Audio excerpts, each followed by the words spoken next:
Listo. Hey, ¿qué tal? ¿Cómo están? Bienvenidos a Mezcaleando. No saben de veras el gusto que me da por fin tenerlos en mi programa. La primera vez que vi una de sus, creo que les podemos llamar infografías, me quedé con la boca abierta. Dije, qué calidad, qué manera de explicar, qué manera tan interesante de poder comunicar y qué bien hecho y qué limpio está el trabajo. Desde entonces soy admirador y pues me siento muy, muy agradecido de que estén en Mezcaleando. Gracias, Alejandro. Gracias, Mavi, por estar conmigo en Mezcaleando con todos nosotros. Gracias. Gracias por Muchas gracias, invitarnos. Eduardo. Sí, por la invitarnos. Muchas gracias. Fantástico. Bueno, tengo Perdón, dos permíteme pequeñas, un claro, lo que tengan que hacer. Tengo dos pequeñas tradiciones en este programa. La primera es, bueno, se llama Mezcaleando, así que vamos a mezcalear y además así conocemos un poco el gusto de la gente, que le gusta mezcalear y que no. Además, creo que con un mezcal en la panza la lengua se afloja y el corazón se alegra. Entonces, pues, salud. ¿Qué se están tomando? Salud.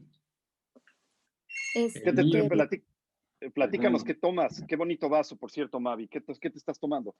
Gracias. Me estoy tomando un Karwinski. Es un barril de Etla. Oh, ok. ¿Tiene marca? No, no se encuentra. Uno de esos de Este, botella de champú. no. Sí es de a medios chiles. Creo que sí es de medios chiles. Oh, ya sé. Solo que lo tengo en una botella que solíamos dar catas de mezcal. Entonces, lo que hicimos ya ves que estamos súper metidos con esta parte de la percepción. Entonces, para que la visión no afectara a la hora, porque ya hay etiquetas más bonitas Ujú. que otras, ¿no? Entonces, para que la visión no fuera un factor que influyera en la percepción de los aromas y sabores, todos los mezcales los poníamos en una misma presentación. Entonces, de esa manera, al servirlo, lo que queríamos o nuestro objetivo era de que la audiencia, los que estuvieran con nosotros, se apreciaran los aromas y sabores más que la parte visual en esta parte Entiendo. sensorial. Entonces, por Entiendo muy eso bien. no tiene Perdón, marca. pero sí, no tiene marca. Es, Conozco muy bien al productor, Fortino.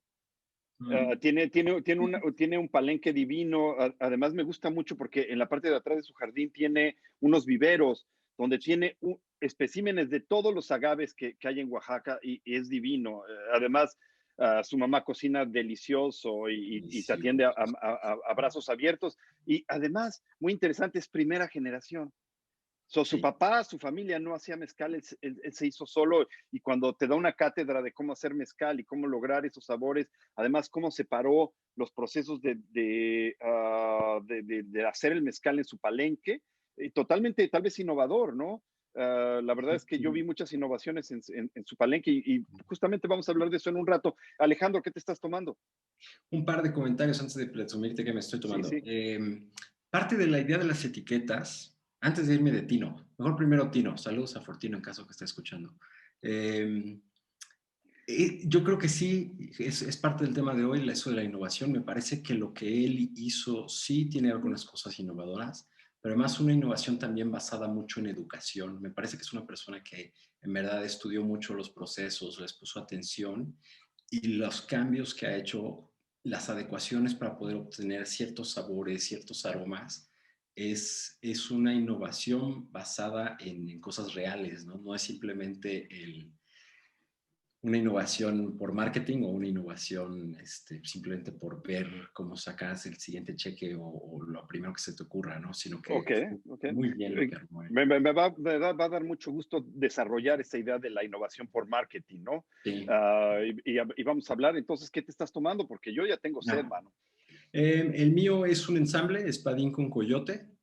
Oh, ok. Es, la verdad, más ligerito de lo que suena, pero a mí me gusta mucho, está muy digerible, está así como para... Y es de marca o también es de botella de champú? También es de botella de champú. Y eso es Ok. parte, ¿sabes? También de por qué teníamos justo esa idea también de las botellas en las etiquetas. Y a los maestros, a las marcas que conocemos y que son amigos de mucho tiempo, siempre fue muy claro decirles, oigan, los vamos a poner en otra botella que no es la suya. Ujú. Y si alguien nos pregunta, oye, esto está muy bueno, ¿de quién es? sacamos la de la marca y decimos, es esta, Ah, ¿no? claro, claro, por supuesto, me parece Pero, muy honesto. y yo creo que era lo correcto, ¿no? Decirles, este es el producto, este es el productor, pero sí había algunas que en verdad las comprábamos en garrafones de vidrio, en botellas recicladas de Coca-Cola, ¿no?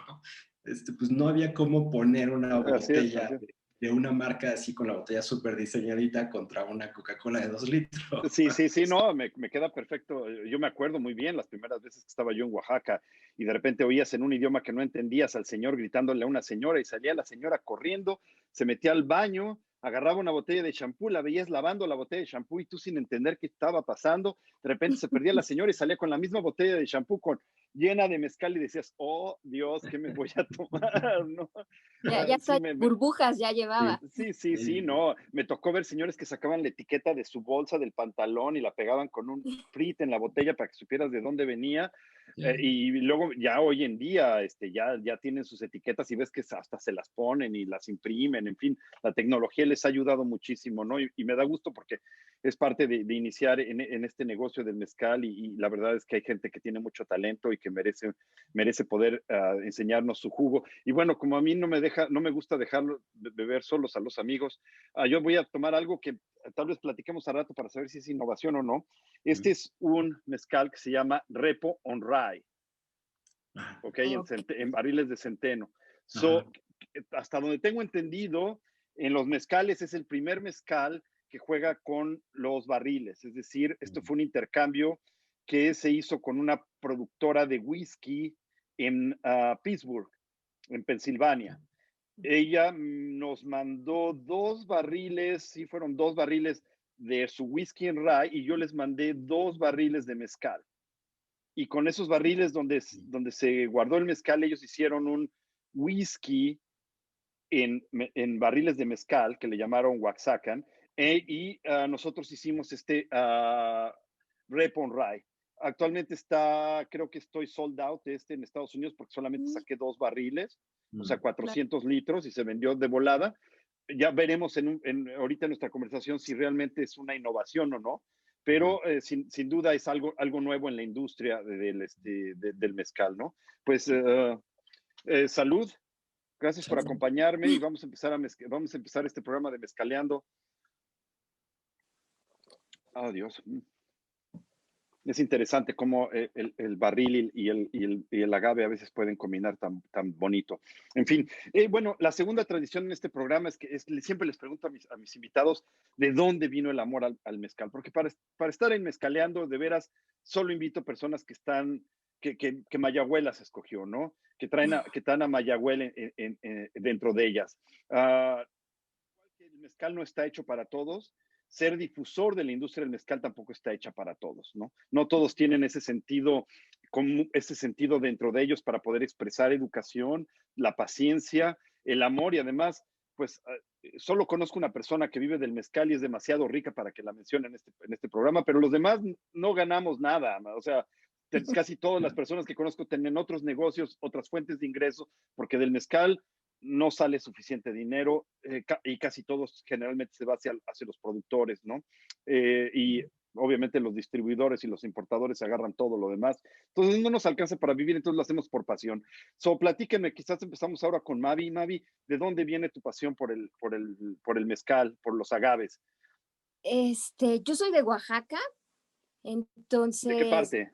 de Oaxaca Centro, pero mi mamá Oh, es de Tlacolula y mi papá es de oh, Ocotlán. ok. Entonces, Somos vecinos. entonces yo sí, yo ya tenía desde pequeña estuve relacionada con el mezcal. No, o sea, porque lo veía, crecí estando con las costumbres de Tlacolula y de Ocotlán con mi familia, como, como cuando había una celebración o un funeral o cuando eran muertos, como el mezcal era parte muy importante del evento. Y entonces yo vivía fuera de Oaxaca, una vez regresé a Oaxaca y como que hizo ese clic, me di cuenta que fue una forma para mí de retomar ese amor hacia mi cultura y hacia mi familia y hacia mis orígenes, porque había estado mucho tiempo fuera.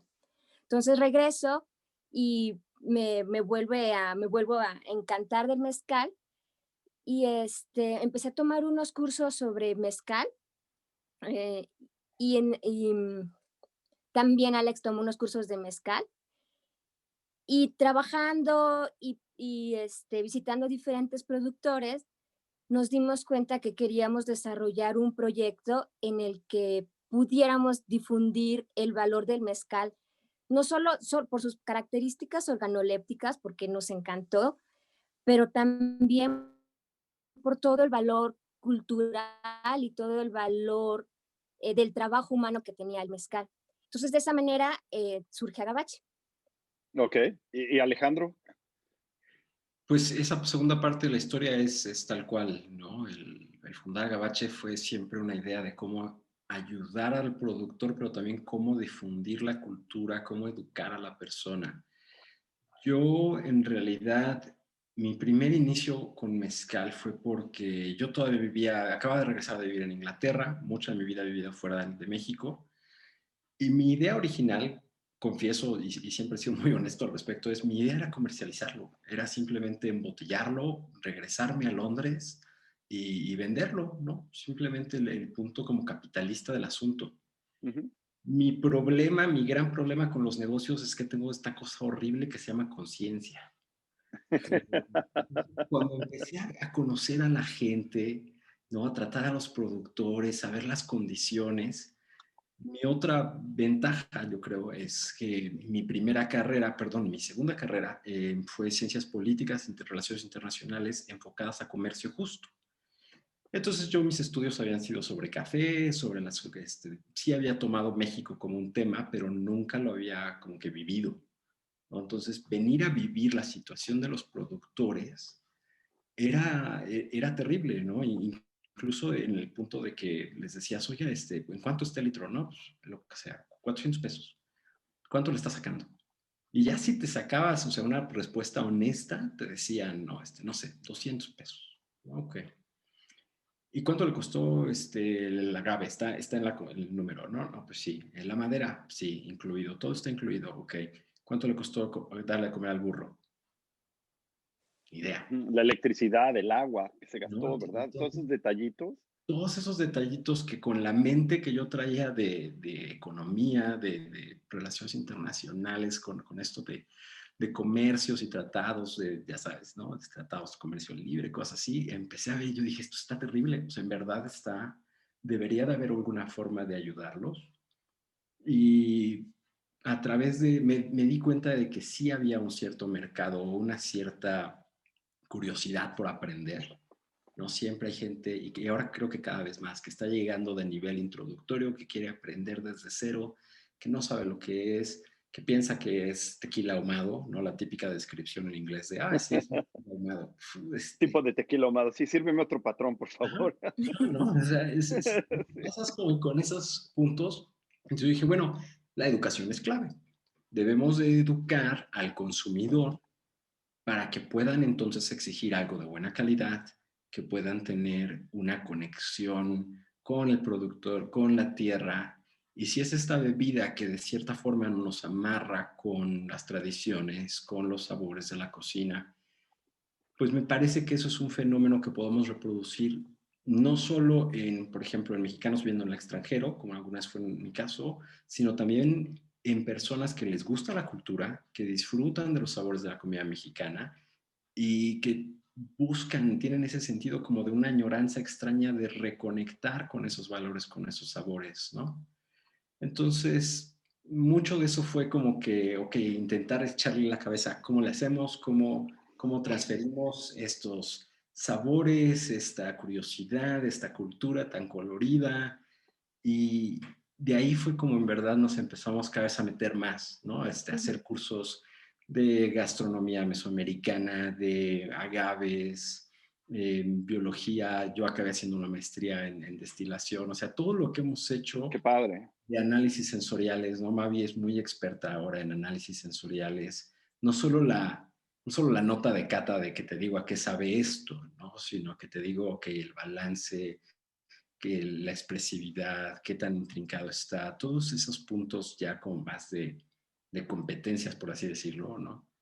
Que al final, obviamente, yo creo, parte de saber expresar eso es también saber expresar que esos son cosas que el productor las da, que el agave las da, que la tierra las da, ¿no? Entonces podemos expresar de una forma mejor y tratar, yo creo, de compartir que a diferencia de muchas otras bebidas, esto no es una máquina, esto no es un estándar que sale igual botella tras botella tras botella, ¿no? Sino que en verdad tiene cierta alma única por cada lote, por cada productor, por cada región, como lo queramos definir, ¿no? Y lo puedes hacer tan grande o tan pequeño como quieras. Pero creo que eso es clave en intentar transferirlo y es lo que creo que también hemos intentado dar a través de nuestras pláticas, a través de las infografías que hace Mavi y todo, ¿no?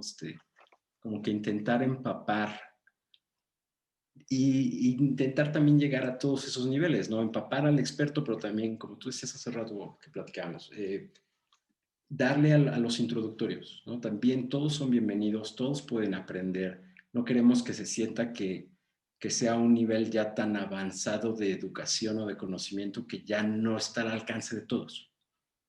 ¿No? Lo Cierto. platicamos con Cintia de Aventureros, decíamos, claro, pues cada vez llega más gente.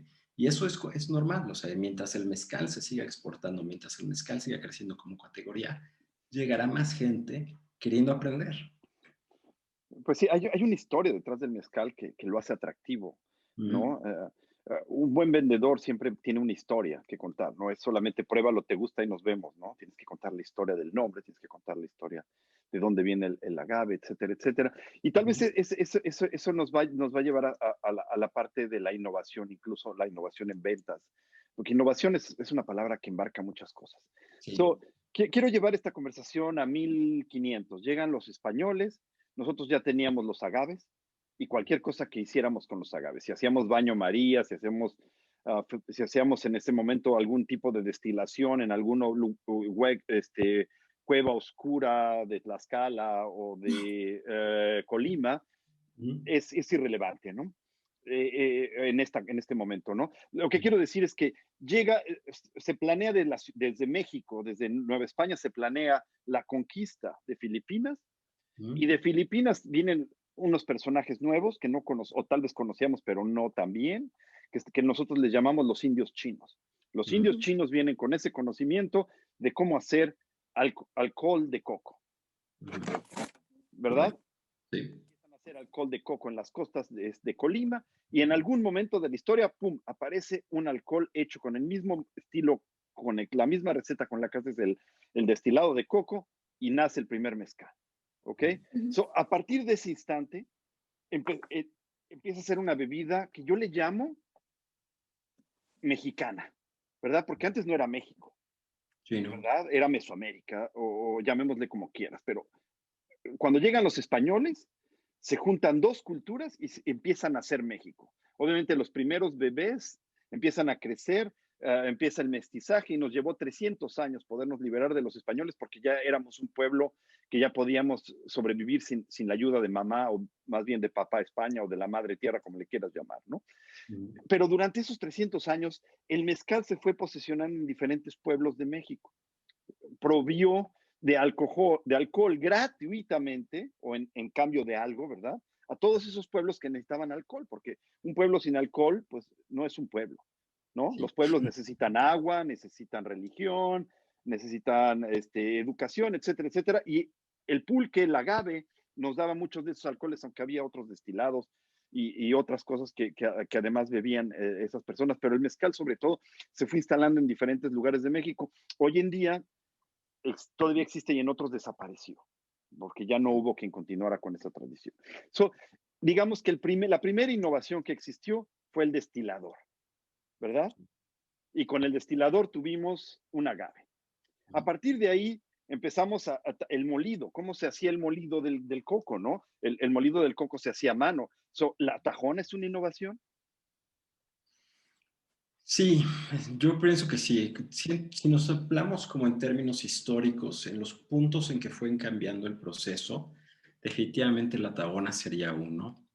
Los hornos, ya sea estilo, por ejemplo, el típico horno oaxaqueño bajo tierra o el horno estilo San Luis, ¿no? Con un hoyo, pero la mayoría del agave arriba, ¿no? Entonces los diferentes... Mampostería le llaman, ¿verdad? Horno de mampostería. Ah, no, No, es que tú estás hablando del de Campanilla. Ese es diferente. exacto, son Ah, hornos no, el de Campanilla es otra cosa Sí, que es otra también cosa. viene de muy, muy lejos. exacto, pero ese horno sobre tierra, por así decirlo, ¿no? O sea, es muy similar al oaxaqueño, pero en lugar de ser bajo, es sobre. Luego, Sí, además, tenemos los hornos de mampostería, ¿no? Y tenemos, a mí, por ejemplo, a nosotros nos ha tocado ver en una hacienda que agarraron la chimenea, abandonada, obviamente, y por arriba cargan el agave y por abajo le prenden el fuego. sí, Beto. ese es el principio de la mampostería, claro, claro. Entonces Exacto, también en ¿no? el cocido Pero es, tenemos entonces, innovaciones, ¿verdad? así es, Claro. sí, ¿no? Entonces, en el cocimiento, yo creo que ahí ya podemos hablar de innovaciones. Si expandimos el tema agave y queremos irnos todavía como un punto para atrás en la cosecha, eventualmente podríamos también decir que la forma de cosecharlo pues tiene sus innovaciones. El usar una herramienta nueva como es la jima La cua. podría ser una Una inno- innovación contra simplemente la hacha. Podría ser. Bueno, el rasurado del agave cambia el Ujú. Ujú. sabor, pero no solamente cambia el sabor, también te da altos grados de metanol. Y tú sabes que en México no puedes Sí, ir arriba del 300, el así famoso es. Ujú. número. Ujú. Entonces, no sé, la verdad es que no desconozco si el rasurado del mezcal, bien afiladito, es una innovación para alcanzar ese número que te pide la Secretaría de Salud, o si simplemente ha sido quizás una decisión del chef del maestro mezcalero para darle sabores diferentes a sus mezcales, ¿no? Yo me iría más Ah, por ese segundo punto. Yo pienso que es sí. más una decisión de estilo. Ujú. Hay mezcales de San Luis, hay mezcales de otras regiones que tienen grados así que pasan rayita de la norma, pero porque le dejan tantas partes del agave, mucho de lo que viene a ser ya la hoja, la pencas. Y sí, como dices, se lleva más metanol, pero la norma lo mantiene, entonces por ese lado están protegidos. Y el estilo yo creo que no es solo decisión del maestro, sino que también tiene que ver con el gusto histórico de la región. Ese tipo de agave es un poquito más fresco, es un poquito más verde, y el uso de esa forma quizás preserva mejor los agaves, los sabores de ese agave. Ok, ¿No? Entonces, guardemos la palabra gusto histórico porque vamos a hablar mucho de eso en esta conversación. Entonces, regresemos un poco a terminar con esto de la producción desde 1500 claro. hasta hoy en día, ¿no? Entonces ya tenemos definitivamente el molido Ujú. avanzado. Hoy en día ya se usan hasta desgarradoras, ¿verdad? Ujú. Ayer justamente estaba platicando con un amigo como algunos maestros mezcaleros se niegan a usar la desgarradora porque dicen que un guacamole no es lo mismo cuando lo haces a mano que cuando lo haces en licuadora, ¿verdad? Y la verdad es que mucha gente dice que es el mismo sabor. Sin embargo, he probado mismo mezcal hecho exactamente con la misma receta, pero uno molido a mano y el otro molido con desgarradora, y he encontrado sabores diferentes, Sí. ¿no? En lo particular, y no soy un gran conocedor de los sabores, tal vez Mavi nos puedes ayudar un poco con eso. Este, la teoría dice que los sabores no deberían de cambiar tanto, pero la realidad es que sí, o sea, cuando los pruebas sí varían un poquito los sabores, pero en teoría, pues es el mismo proceso, estás moliendo nada más, ¿no? Entonces es parte también de esto de que habíamos discutido una vez Alex y yo, de la innovación, o sea, el destilador, que para ahí vas, también afecta mucho los sabores y Ujú, una sin duda. innovación de destilación son las columnas de destilación, pero depende, eso ya es el extremo, ¿no? Probablemente en mezcal no queremos llegar a eso, pero para otros productos esa fue su innovación, ¿no? Para el Ente- vodka llegaron a eso para conseguir el producto que ahora tienen. Entonces, eh, ya nosotros hayamos tenido una discusión previa de que qué tan bueno es la innovación en la parte del proceso, Es ¿no? cierto. Porque sí te Bueno, es que ha cambia. habido a donde voy, a donde quiero llegar, es que ha habido una innovación. Ujú. Es decir, desde 1500 hasta 1994, con la primera NOM, o sea, cuando tenemos por fin la denominación de origen mezcal, ha habido infinidad de innovaciones. Sí. O sea, no estamos bebiendo, no creo que en 1950 hayamos bebido el mismo mezcal que se bebió en 1610. No, no, por supuesto.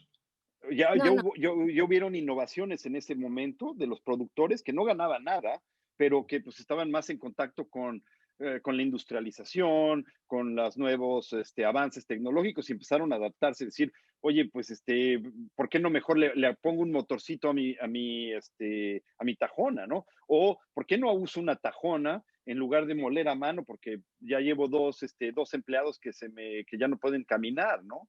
Ujú. Porque la espalda la tienen molida, es decir, si hay cosas que no se pueden, no son sostenibles en una industria como la de hoy en el mezcal, como es el molido a mano. O sea, si vas a hacer un pequeño batch, está bien, pero si tienes 3 empleados que hacen todo Claro. el molido de tu compañía y vas a embotellar 400, 600, 800 botellas, Dios santo, los matas a los tres en 3 años, ¿no?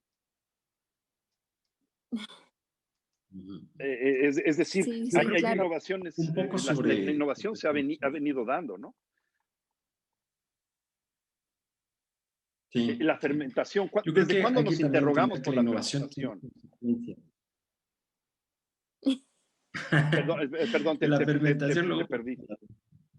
Te perdí, Perdona. Alejandro. Ah, Y son disculpa. mis...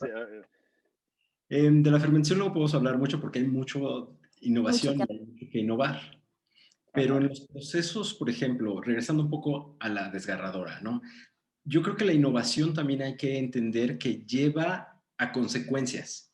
Consecuencias pueden ser industrialización, puede ser estandarización, puede ser experimentación, o sea, tenemos muchas consecuencias de la innovación, que es un proceso natural.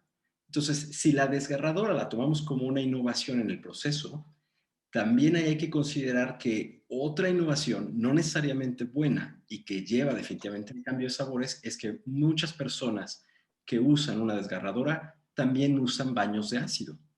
Entonces, ahí es donde también incluimos cambios de sabores, cambios de los componentes químicos, ¿no? Entonces, pero es una consecuencia lógica de que pues si ya innovaste o mejoraste, ¿no? Entre comillas, este proceso y tu punto a lo que quieres llegar es eficiencia, pues entonces el siguiente paso lógico es el baño en ácido, ¿no? O una extracción diferente. Eso Y se lo llama mismo, Sí. sí, sí, sí. ¿No? Y lo mismo pasa, por ejemplo, con las columnas de destilación. En la columna de destilación te da una mayor rectificación, te da mayor volumen, bla, bla, bla, ¿no? Abre Limpieza. las ventanas, sale el metanol, no tiene que irse, Exacto, entiendo. ¿no? Puedes colectarlo en diferentes rangos, puedes recircularlo y está ahí el líquido dando vueltas y vueltas. Te genera una estandarización casi natural dentro de tu producto y entonces pierdes estos como lotes únicos, ¿no? Dentro de tu agave, pero hay personas que eso es lo que buscaban y también hay que entender que a veces la innovación, a veces es una innovación causada porque yo quiero ganar más dinero mañana y a veces es una innovación porque mi consumidor está pidiéndome algo. Y si vemos en un sentido como O también porque, tal vez quizá porque va a ser más fácil o más barato para mí. más barato, También. o incluso también hay que entender que pasamos por una época recientemente, en realidad, en la cual todo el mundo quería estandarización de todo lo que consumían. ¿No? La Coca-Cola tiene que saber a lo mismo aquí en China y en cualquier lado, y cualquier coca que tomes sea la misma. Y de esa misma forma, muchos productos pasaron por esa sistematización de decir, tiene que ser igual, ¿no? Entonces, muchos productores también en bebidas alcohólicas pasaron por eso. Bueno, tus distribuidores en cualquier país te dicen, oye, Sí, entiendo sabe que el diferente. mezcal es lo que sea, pero no me puedes dar un producto hoy y darme otro mañana. Claro, claro. Ujú. Entonces, Entonces tiene que haber cierta estandarización. Ellos entienden que en el mundo del mezcal un batch no es igual al otro, pero ujú, jamás te van a aceptar un cambio de aquí hasta acá. Tiene que ser exacto, un cambio muy pequeño, ¿no? Porque exacto. entonces se crean consumidores, etcétera, etcétera. Pero bueno, ese yo lo entiendo, eso ya es el mundo de los negocios que afecta la calidad de todo, ¿no? Pero vamos a terminar bien con esta parte de la innovación para que podamos entrarle de lleno. Ujú, Estamos hablando de que dentro del molido ha habido una innovación, dentro de la fermentación. Dentro de la fermentación es muy interesante ese punto porque hoy en día los que hacen el mezcal son químicos. ujú, Existen dos tipos de mezcales hoy en día, según yo, son los mezcales de autor y los mezcales de químicos. O sea, tú tienes un mezcal que está terminado por un maestro químico, por un doctor en química, o aunque no sea doctor, te va a juntar 5, 6, 7 baches diferentes, 100 lotes diferentes, te los va a juntar, los va a homogenizar y te los va a mandar, ¿no? ujú. Hay pequeñas marcas, hay marcas muy malas y hay marcas muy buenas que trabajan con químicos hoy en día. Ujú. Y por el otro lado tienes al mezcal de autor que sigue siendo terminado por el maestro mezcalero. Aunque no te voy a decir que no junta dos lotes para poder llenar sus pallets de mezcal, pero no requiere una homogenización química, ¿no? Claro. Entonces, cuando estás en el tanque de fermentación, y hice la pregunta el otro día, nada más que no se entendió muy bien, tienes maestros mezcaleros que les gusta jugar con las bacterias y además no solamente maestros mezcaleros, también a los químicos, sobre todo, les gusta jugar entre las bacterias y las levaduras. Es decir, cuando hace calor en la tina, la levadura gana y le da ciertos sabores. Cuando hace frío es la bacteria que gana y le da otros ciertos sabores. Se Ujú. puede manipular químicamente ese fenómeno, sí, pero también se puede hacer de manera natural. Es decir, tienes maestros mezcaleros que les gusta tener sus tinas tapaditas todas las noches para que nunca suban de temperatura cuando hace frío en la noche y no dejar que la bacteria empiece a ganar y dé esos sabores lácteos a tu mezcal. O tienes maestros mezcaleros que dejan, incluso hoy en día tienen un nuevo estilo, no sé si ya lo probaron, por cierto, muy interesante, que dejan pasar la fermentación un poquito más de lo que deberían y Ujú. después destilan. Entonces el mezcal tiene un saborcito a tepache que a mí me gustó mucho, ¿no? Pero no sé si sea una innovación esa parte o no, pero la innovación seguramente la vieron no sé si tuvieron la oportunidad de visitar Sombra, cuando John se le ocurrió la idea de meter sus tanques de destilación en un techo muy pequeño, Ujú. precisamente para evitar los cambios de temperatura muy amplios y les puso llantitas a sus tinas de fermentación, ¿no? Entonces, en la fermentación ha habido innovaciones no solamente químicas, ¿verdad? Porque estoy seguro que hace 20 años, 30 años, ningún maestro mezcalero le echaba productos químicos a su tanque de fermentación para que fermentara más rápido. Hoy en día, con la demanda, el mercado y gente que es capaz de comprar cualquier cosa con tal de que sea barata, existen muchas marcas que hacen eso y se Sí. detectan el sabor inmediatamente. Pero Ujú. 20 años no lo hacían. Entonces ha sido una innovación que tal vez no es una innovación, es un mal funcionamiento, es realmente algo, es realmente un maltrato que le das al agave. Pero por el otro lado, sí ha habido innovaciones respecto a los conocimientos, porque ya fui a la escuela, Fortino fue el que me enseñó esto de las bacterias, por ejemplo, y aprendes que las temperaturas, los sabores, etcétera, entonces ya puedes innovar con tus conocimientos químicos Ujú. Exacto. siendo maestro mezcalero. O puedes llamar a tu químico para que te ayude, o poniendo un techo más bajo, o tapando tu tina. Esas son innovaciones que se han dado con el tiempo. Eh, Ujú. pero agregarle ya de plano este, eh, porquerías a tu tina de fermentación para que fermente más barato, eso no, yo no le puedo llamar una innovación. No, yo creo que es parte del problema de la palabra innovación, ¿no? Y lo comentamos también otra día con Cintia. Cualquier cosa que te saque el siguiente cheque, ya sea el marketing o el vender más o lo que sea, mucha gente lo toma como innovación. Y si agarras un diccionario, pues no hay cómo contradecirlos. Pero yo creo que sí tienes mucha razón en decir, hay innovaciones que son quizás naturales de la evolución de un producto, como veníamos platicando del proceso. Hay innovaciones que te llevan a estandarizaciones, a industrializaciones. Hay innovaciones que son malas prácticas. Hay innovaciones que fueron experimentales y alguien dijo no funcionó y nos vamos por otra cosa, ¿no? Pero de que existen malas prácticas en base o justificadas, excusadas por la palabra innovación, sí, por supuesto.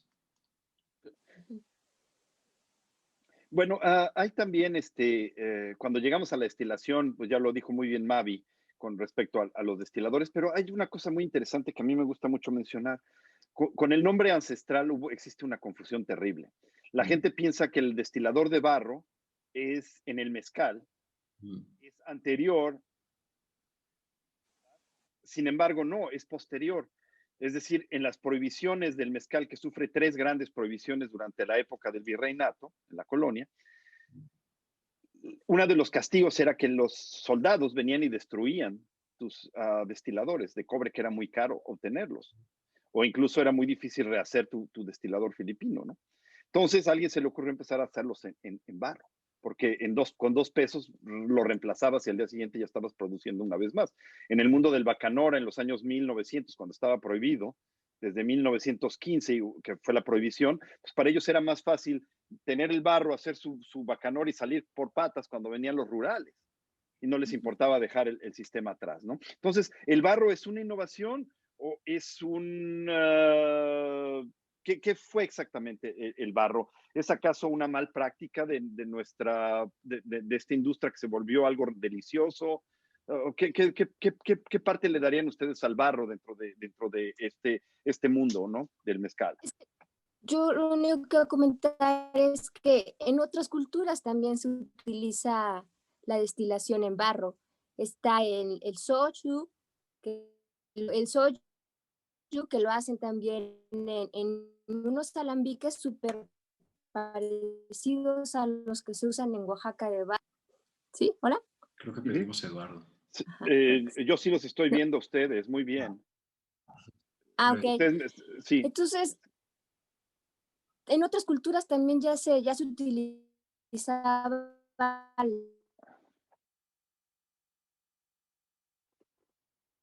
tema de México en el escenario mexicano, fuera de llamar una mala práctica o llamarlo una innovación, yo de entrada le llamaría una respuesta, ¿no? Y creo que es muchas veces presumimos y hablamos del ingenio tanto de las personas o el ingenio del mexicano, ¿no? De que cualquier cosita que pueda sacar el estilo MacGyver de convertir un clip a un destilador, de alguna forma lo encuentras cómo hacer, ¿no?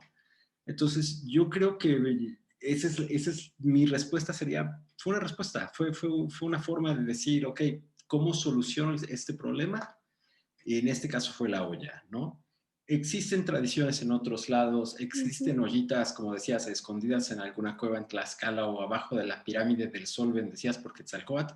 Probablemente se usaban antes, no se usaban antes, quién sabe, ¿no? Eran simplemente baño María. Exacto. De acuerdo. Era una forma de guardarlos, era una forma de generar otras bebidas fermentadas que normalmente consumimos. Tienen muchas formas, pero yo creo que fue simplemente un proceso natural, ¿no? Una respuesta natural de decir, ¿cómo seguimos con esto? Qué interesante, qué Como interesante. innovación, probablemente en el sentido estricto, pero yo más bien diría es una respuesta natural y de ahí, pues sí, se vuelve obviamente ahora un sabor que se vende más caro, que mucha gente busca, ¿no? O sea, ya tiene más, se volvió historia del mezcal. Claro, ¿qué sienten ustedes? Perdón, Mavi, te interrumpí. No, nada, se va a comentar que algo curioso es que se hizo este nuevo proceso de destilación, o no nuevo, pero se tomó este proceso de destilación de las ollas y la verdad es que yo creo que quienes lo empezaron, pues no sabían que que tenían características similares a los destiladores de cobre, ¿no? Que pueden cumplir la misma función del cobre de absorber partículas sulfurosas. Yo creo que quienes hicieron eso ni estaban enterados No, y claro que al no. final fue algo muy bueno, ¿no? Que hasta hace poco se está entendiendo por qué pasa eso. Así es, así es. Y eso nos va a llevar a más innovaciones. Por ejemplo, quiero hacerles una pregunta porque eso iba y luego regresamos a esto porque quiero hablarles de le llaman el reposado en vidrio, pero en fin, o el enterrado, pero déjame, vuelvo con, ¿qué sienten ustedes que conocieron el mezcal desde sus principios cuando se guardaba en tinas de plástico, lo que sea? ¿Qué sienten ustedes cuando llegan a un palenque y ven tinas de acero inoxidable? Ay, a mí se me muere un pedacito adentro. Me pasa igual, ¿sabes? Y por más que me explican, no, es que esto es nada más para la parte de cuando ya terminamos el proceso, no puedo dejar de imaginar que andan fermentando allá adentro, ¿sabes? No puedo dejar de imaginármelo, que están fermentando adentro de esos tanques y me siento mal, ¿no? Me siento mal. ¿Es verdad? ¿Será verdad de que cuando lo guardas en los recipientes de plástico con calidad alimenticia, como se ha hecho desde que empezó el boom, y los guardas en acero inoxidable, hay una diferencia de sabor? ¿Será cierto? Yo no lo he comprobado, no lo he demostrado. Entre tenerlo ya post proceso, después del proceso, en contenedores de plástico y acero inoxidable, yo Mejor hacer. me inclinaría a decir que la diferencia que existe ahí es probablemente por una diferencia de temperaturas. Porque al tenerlo en dos materiales tan distintos y que normalmente se ponen en lugares distintos para guardarlos, lo tenemos muy comprobado, por ejemplo, en barricas y en el lugar donde está la barrica dentro de una bodega de whisky, de tequila, de lo que sea. No es lo mismo la barrica que está abajo, al centro de la fábrica, rodeada por más barricas, y la que está afuera en la esquina del cubo, por así decirlo, ¿no? Entonces, ¿por qué? Por evaporación, por humedad, por muchas cosas. Plástico y acero inoxidable, en teoría, y vidrio también, obviamente, ¿no? En teoría, eliminamos el aspecto humedad, pero todavía es susceptible a temperatura. Entonces, si hubiera en verdad un cambio químico por esterificación a largo plazo o por alguna reacción más que se esté dando con los materiales, el catalizador, yo pienso, mi opinión debe ser la temperatura y el lugar donde se está almacenando. No lo descartaría, pero al igual que tú, la verdad es que no he probado algo que yo diga claramente, este es el mismo mezcal, este fue plástico, este fue acero, y hay una diferencia, no he tenido el gusto. No, es la capacidad, yo pienso que es la capacidad, pero sí no se ve bonito en un palenque, definitivamente sientes que estás industrializado. Y esto me lleva una vez más ahora al vidrio, es decir, era el señor que hizo el mezcal más rico del mundo, invitó a todos los vecinos y les dijo, hey, chamacos, miren, al día que yo me muera quiero que brinden con este mezcal. Y no se le ocurrió nada mejor que enterrarlo abajo donde tenía todos sus santos, ¿verdad? 20 años después, Eric Alma Mezcalera toca la puerta y le dice, oye, ¿no tienes de ese que enterraste hace 20 años que me vendas? Oh, pues necesito lana, ahorita mismo te lo vendo. Y descubrimos que es un mezcal tan bueno, tan interesante, que incluso se hizo en la nueva NOM, se le dio una variedad diferente, ¿no? Sí. Que le llamamos el madurado en vidrio. Pero hay que tener en cuenta que se maduraba antes en barro. Es decir, no, el señor no compraba unas damajuanas divinas, carísimas para meterlo y enterrarlo, sino lo enterraba en barro, y cuando lo enterrabas en barro, como por la porosidad que mencionaba Mavi, la evaporación de los gases hacía que el mezcal estuviera perfectamente bebible 10, 20, 30 años después. Hoy en día, cuando lo maduras en vidrio, necesitas llamar cada 6 meses, cada 3 meses al Consejo Regulador para que venga a abrirte los tanques, para que escapen todos esos gases. ¿Qué podríamos decir sobre el uso de la damajuana contra el barro? ¿Es una innovación o no lo es? Yo no necesariamente lo llamaría innovación, eso es curioso. Y aquí es un poco extraño porque yo tengo una historia curiosa con lo del vidrio. Hace, creo que 5 años, estábamos platicando en cápsulas de radio y en un programa de radio con Nación Mezcal. Y en ese entonces yo les dije, esto no tiene para dónde crecer más que volverse algo legal y debe de haber un movimiento para certificar este proceso de madurado en vidrio. Mi argumento era, esto es tradición, esto es etcétera, pero obviamente había un valor agregado de cómo lo podías vender a alguien más, ¿no? Decir, pues esto, si lo certificas y si le aseguras a alguien que lleva en vidrio 10, 20, 30 años, es como decirle a alguien, este de whisky lleva en una barrica 30 años, ¿no? Entonces, por supuesto que tenía un valor agregado muy interesante. De ahí a cuando pasa y entra en la norma y ves que los mínimos son, o sea, ni siquiera es un tiempo decente, ¿no? O sea, es un año en un litro, en 20, creo que son 20 litros el mínimo. Exacto, o sea, son contenedores pequeños. En lapsos de tiempo pues, imperceptibles en realidad, ¿no? Un año no es nada. No es Un año, nada. no. Entonces, me parece que la aplicación, obviamente lo entiendo por el lado comercial, por supuesto, si lo puedes ya en un año poner como madurado en vidrio, lo vendes con ese premium del que hablábamos, pero en un tiempo en el cual la reacción química necesaria quizás no se desarrolló al profundo, y como dices, hay que estarlo ventilando, hay que estarlo dando cambios, que en cambio si lo dejaras, por ejemplo, cerrado por muchos años, la reacción se va a llevar adentro. El vidrio no va a explotar. No va a estallar, no. Obviamente, esa oxigenación, ese momento en el que abres, entra oxígeno y compartes un intercambio de moléculas, eso también hace que cambie el sabor. Entonces, si estás haciendo cada 5 o 6 meses o cada año incluso, es muy diferente al que enterraste y dejaste 20 años ahí en un lugar escondido, ¿no? Y que de repente ya hasta se te olvidó dónde lo habías dejado. Y entonces, Pero lo enterraste en barro. sí, sí, sí, claro, lo enterraste en algunos casos en barro, en algunos casos en vidrio, por supuesto. El Claro, barro, cuando es en barro, la porosidad permite que todos esos gases se evaporen y no te afecta y no existe ese shock térmico, si le podemos llamar térmico, o shock de oxigenación, cuando abres la botella, ¿no? Que eso es algo que me estaban explicando cuando estaba yo en la Cava de los Danzantes, allá en Matatlán, cerquita de donde tú eres, Mavi. Y ahí me estaban enseñando todos sus damajuanas, como las tienen enterraditas y todo, bueno, enterradas en una cava. Y cuando yo veía que los abrían cada 6 meses, les pregunté por qué. Entonces me explicaron que era porque el barro te deja que no tienes que abrirlo a cada rato porque por los claro. poros escapan esos gases, pero si lo dejas adentro, ella, la maestra mezcalera, Ujú, ella piensa que el sabor se le va a hacer malo, ¿no? ujú. Pues en teoría, la teoría dice que se va a provocar esterificación y los sabores van a evolucionar. En teoría, no debería de por qué desarrollarse ese tipo de gases que vayan a, sí van a modificar el sabor, sí van a modificar el sabor, Ujú, pero en teoría van a ser sabores agradables. ujú. Entonces, En quizás teoría, es porque ella está buscando un producto en específico o un y estos perfil sabores le diferente. van a cambiar. Claro, claro, claro. Ahora Pues también, sí te escucho, perdón, Alejandro. también hay que ese ponerlo creo que en cierto contexto, no es la primera práctica innovadora, por así decirlo, que viene de otra industria.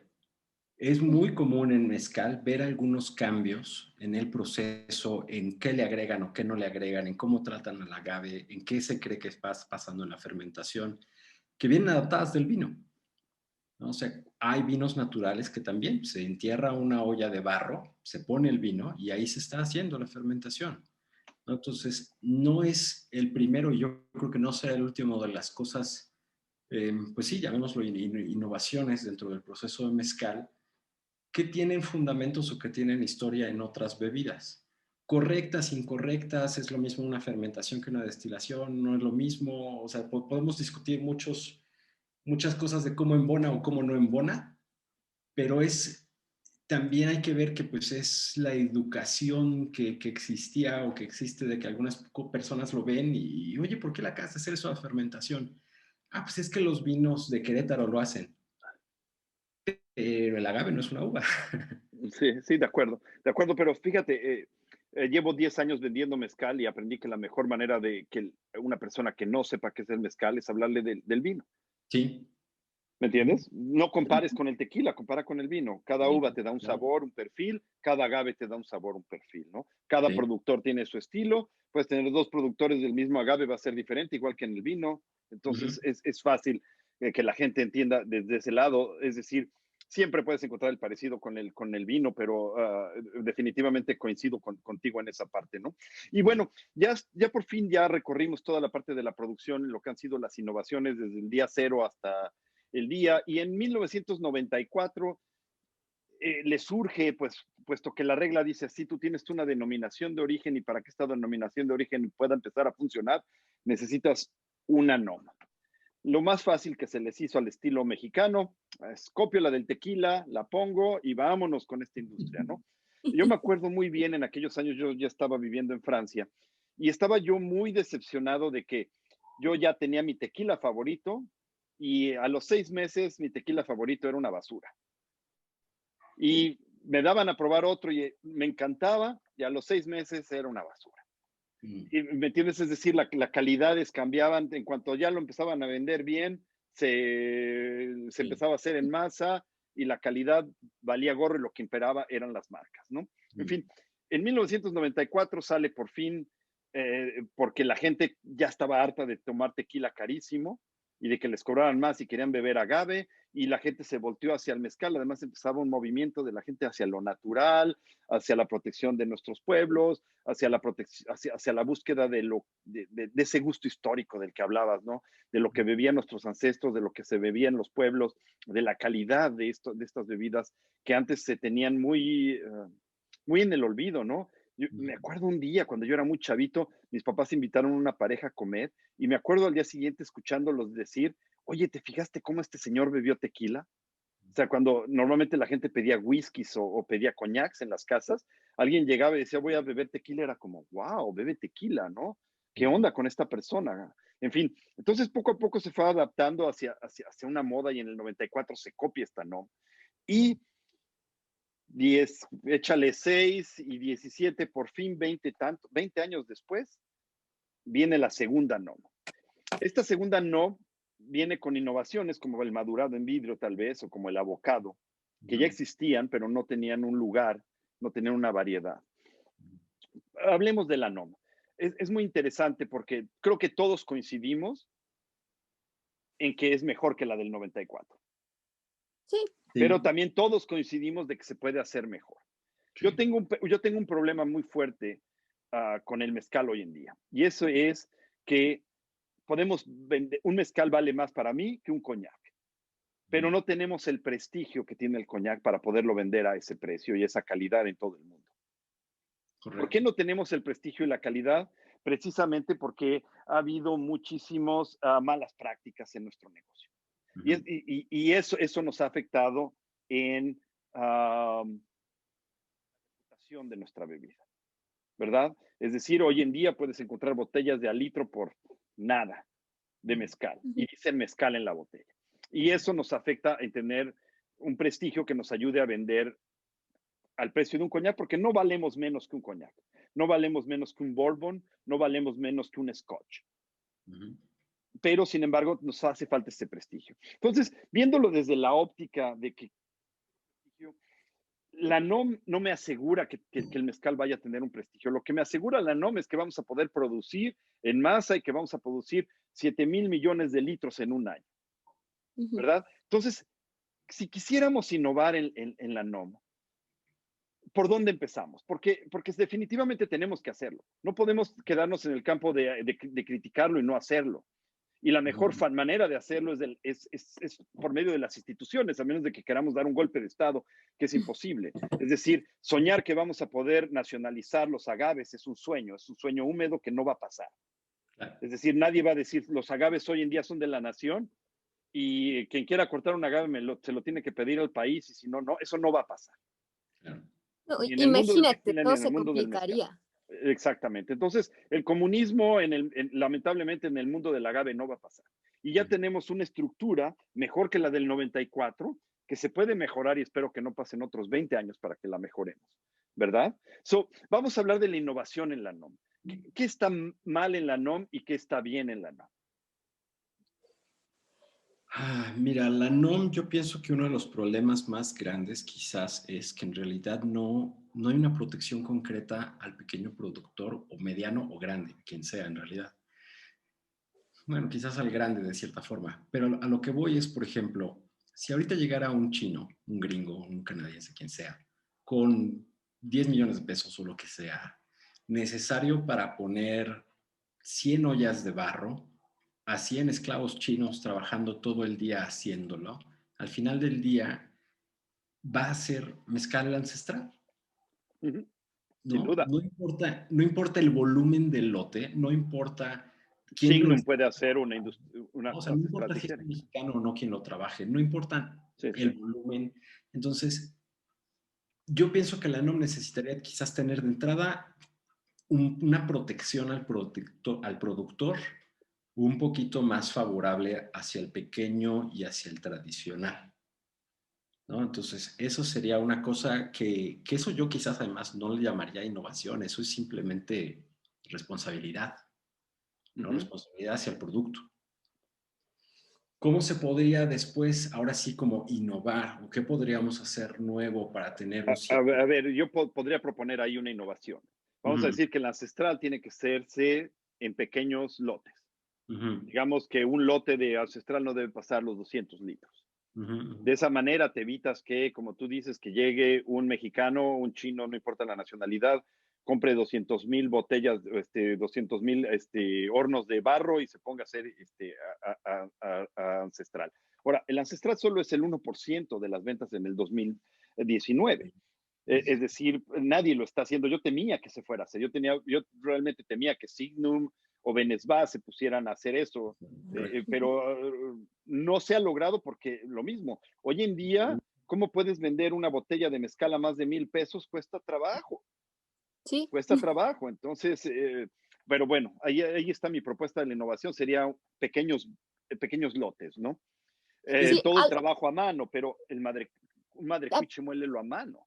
sí, sí, no, no, hay que entender. Tampoco hay que suicidarse al producir.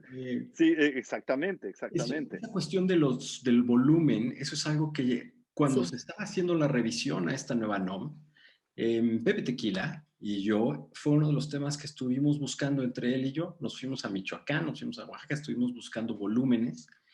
Y lo que también teníamos claro es decir, ok, podríamos hacer una guía a partir de volumen. De hecho, llegamos a ciertos números en base a lo que platicamos con productores y teníamos un cierto colchón de decir, no queremos castigar el desarrollo, no queremos Exacto. castigar o prevenir que el productor pueda crecer, porque si te digo, solo puedes hacer 200, ¿no? 200 litros por lote, pues ¿qué pasa si este productor puede hacer 220, 250? O 200 diarios. Exacto, ¿no? O sea, si es una labor manual, si se está haciendo de cierta forma. Entonces, ese como control a base de volumen es tricky, es algo que Ujú. tiene su chiste porque Es sí tricky, se yes. puede controlar, pero no hay que castigar ni hay que prevenir que siga creciendo la industria, ¿no? Es, Entonces, es- Entiendo. Ese es imposible. Y al ratito, en cuanto terminemos este punto, vamos hacia la repartición de riquezas, que también es mm, otro gran punto, ¿no? Que siempre tenemos que considerar en el mundo del mezcal, ¿no? ujú, Porque no es lo mismo como yo ser una rata de ciudad que ser un maestro mezcalero que vivió hace 30 años en la pobreza absoluta y que hoy en día está recibiendo dinero, ¿no?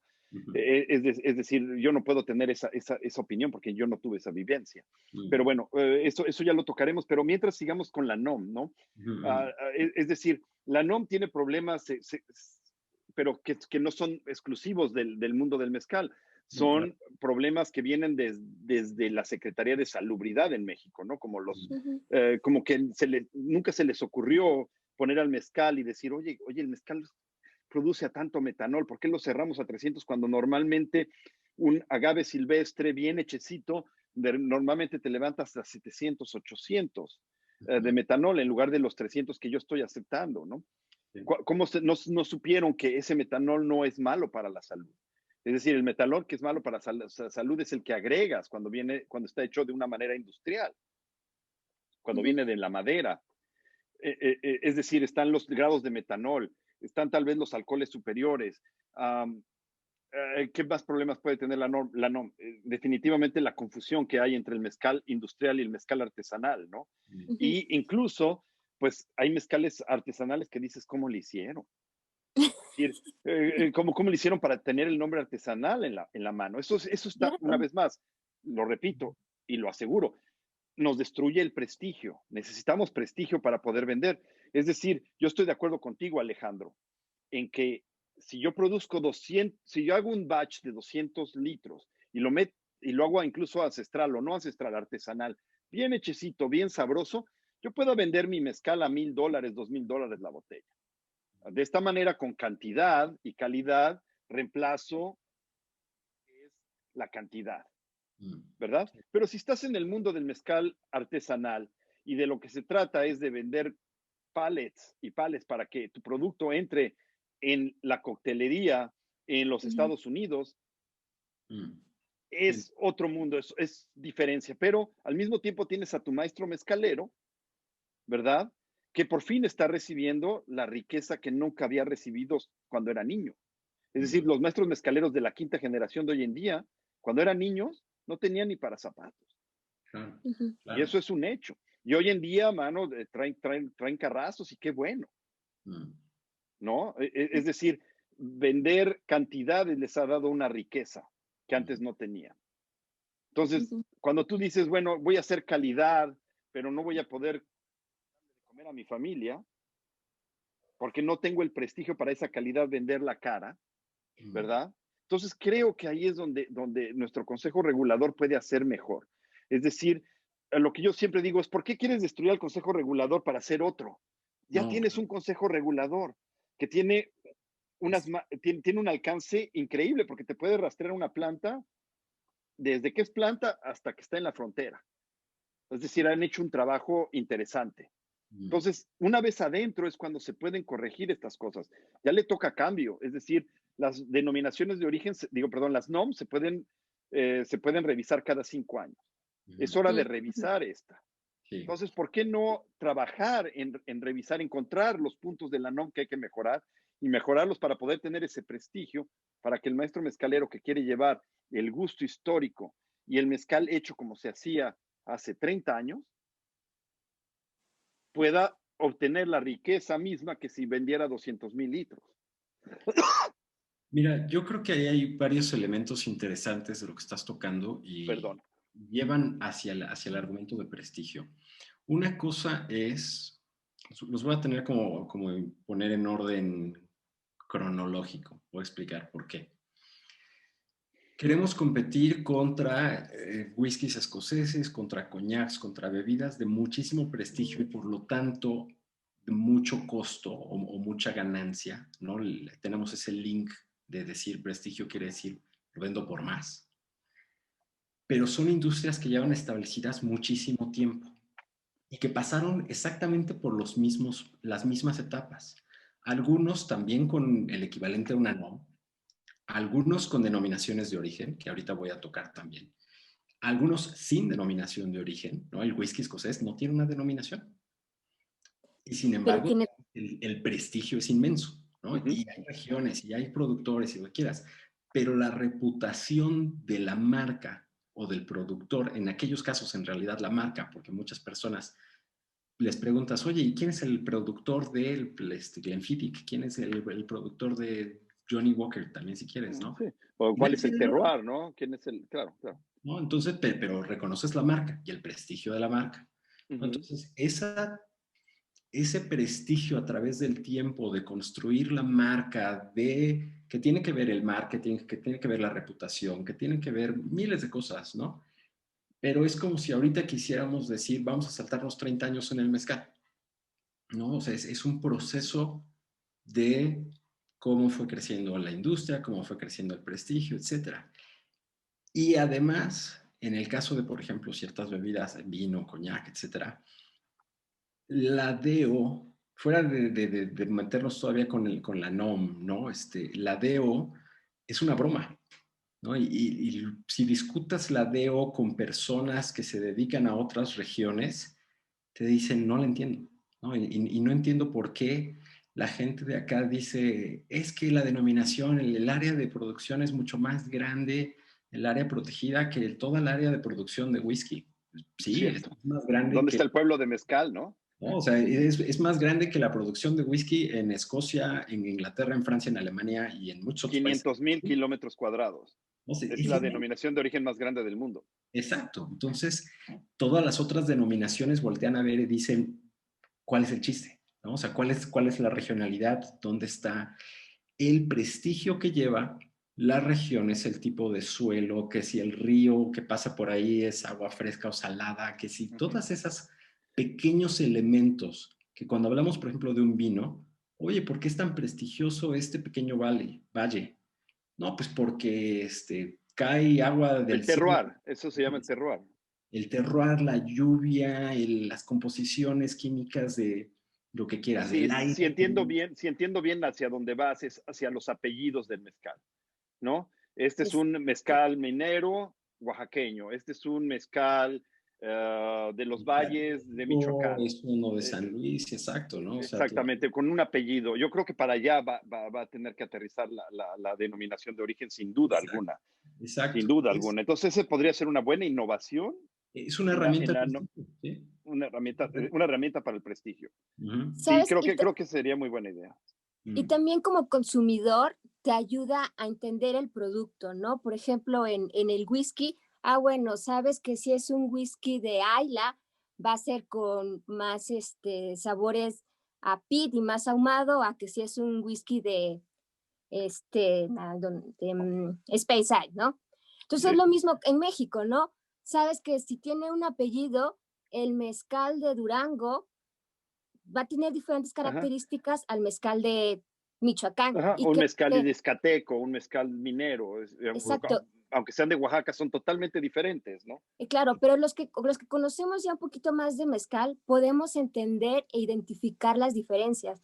Pero si eres un primer consumidor, no vas a saber, o sea, para ti va a ser todo mezcal y no vas a saber que sabe diferente por las características de la región, por la forma de producción.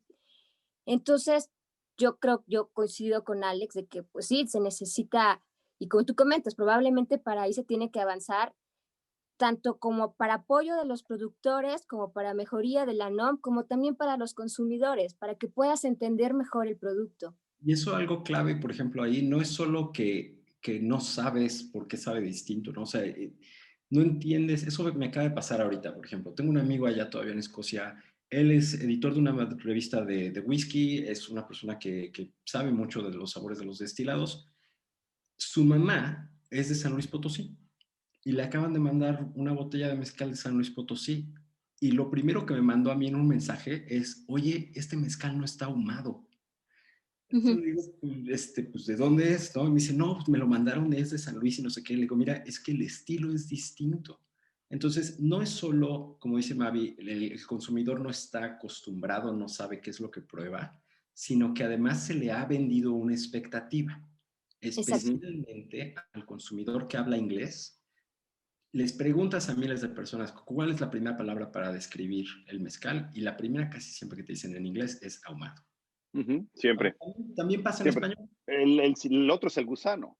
Ajá, el gusano, bueno, el gusano es otro hoyo, ¿no? Pero Sí, sí, ese es otro rollo, pero también el que inventó ponerle un gusano como marketing a la botella es un genio, mano, porque bueno, hoy en es día, si tú innovación, le enseñas un gusano a la gente, sin que vean la etiqueta, inmediatamente dicen es mezcal. ¿sí? Ujú, sí, sí. Fue una innovación, ¿no? Buena, ¿Eh? mala, como quieras verla, pero fue una Sí, innovación. sí, fue una innovación, sin duda. Bueno, Fue una innovación de el marketing. mezcal ya existía, es decir, fue una innovación o no, porque el mezcal de gusano ya existía. Es decir, nos remitimos a las pechugas y quizás no tocamos ese tema, pero es buen momento para hacerlo. Tienes la pechuga, ¿no? Que Ujú, se asombra mucho la gente cuando oyen la palabra pechuga vegetariana. sí. No hace sentido. Sin embargo, cuando te pones hace 400 años, cuando servías de comer en una boda o en una fiesta, pechuga, normalmente de pavo, y las personas que no hablaban español oían, vamos a tener pechuga, es decir, vamos a hacer una fiesta. Empezaron a relacionar el nombre de pechuga no con el platillo, sino con el nombre fiesta. Ujú, El mezcal de pechuga es un mezcal que se hacía especialmente para las fiestas, no era un mezcal regular. Entonces, la gente empezó a llamarle a estos mezcales de fiesta también pechugas. Oye, vas a hacer una pechuga para mi boda, vas a hacer una pechuga, ¿verdad? Y cuando tú vives en un pueblito y vas a hacer una fiesta, tú no quieres tomar el mismo mezcal que hizo tu vecino para su boda, entonces tú vas con el maestro mezcalero y le vas a decir, oye, quiero una pechuga. ¿De qué quieres tu pechuga? No, pues mira, la quiero de conejo. Tú traías los conejos y se los dabas al maestro mezcalero. ujú, Pero quizás eras más pobre, pero tenías un árbol de manzanas divino detrás de tu casa. Entonces traías manzanas. Entonces Ujú. empieza a ver las pechugas vegetarianas. Pero también hay gente que quizás no le interesaba saborear el producto en el horno, sino querían saborearlo después, es decir, abocarlo. Entonces empezaron a meterle especias, empezaron a hacer sabores, y uno justamente de estos abocados que existen desde hace muchos, muchos años en Oaxaca es el justamente el abocado con gusano.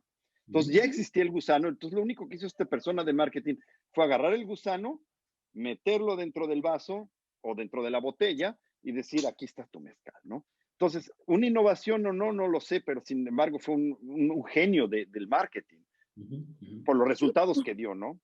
¿Qué es lo que claro. Tanto así que solamente existe hoy en día una marca de mezcal premium en los Estados Unidos que sigue poniéndole gusano al mezcal, Mm, porque sí, el estigma del gusano es tan fuerte que las sí, otras marcas no se atreven a desafiarlo. sí, Mm, correcto. claro. Ya. ¿no? Entonces, esas son cosas muy interesantes, detallitos muy interesantes de esta industria que me encanta, de veras que es apasionante, ¿no? Es apasionante, pero en fin, regresemos una vez más a la ¿no?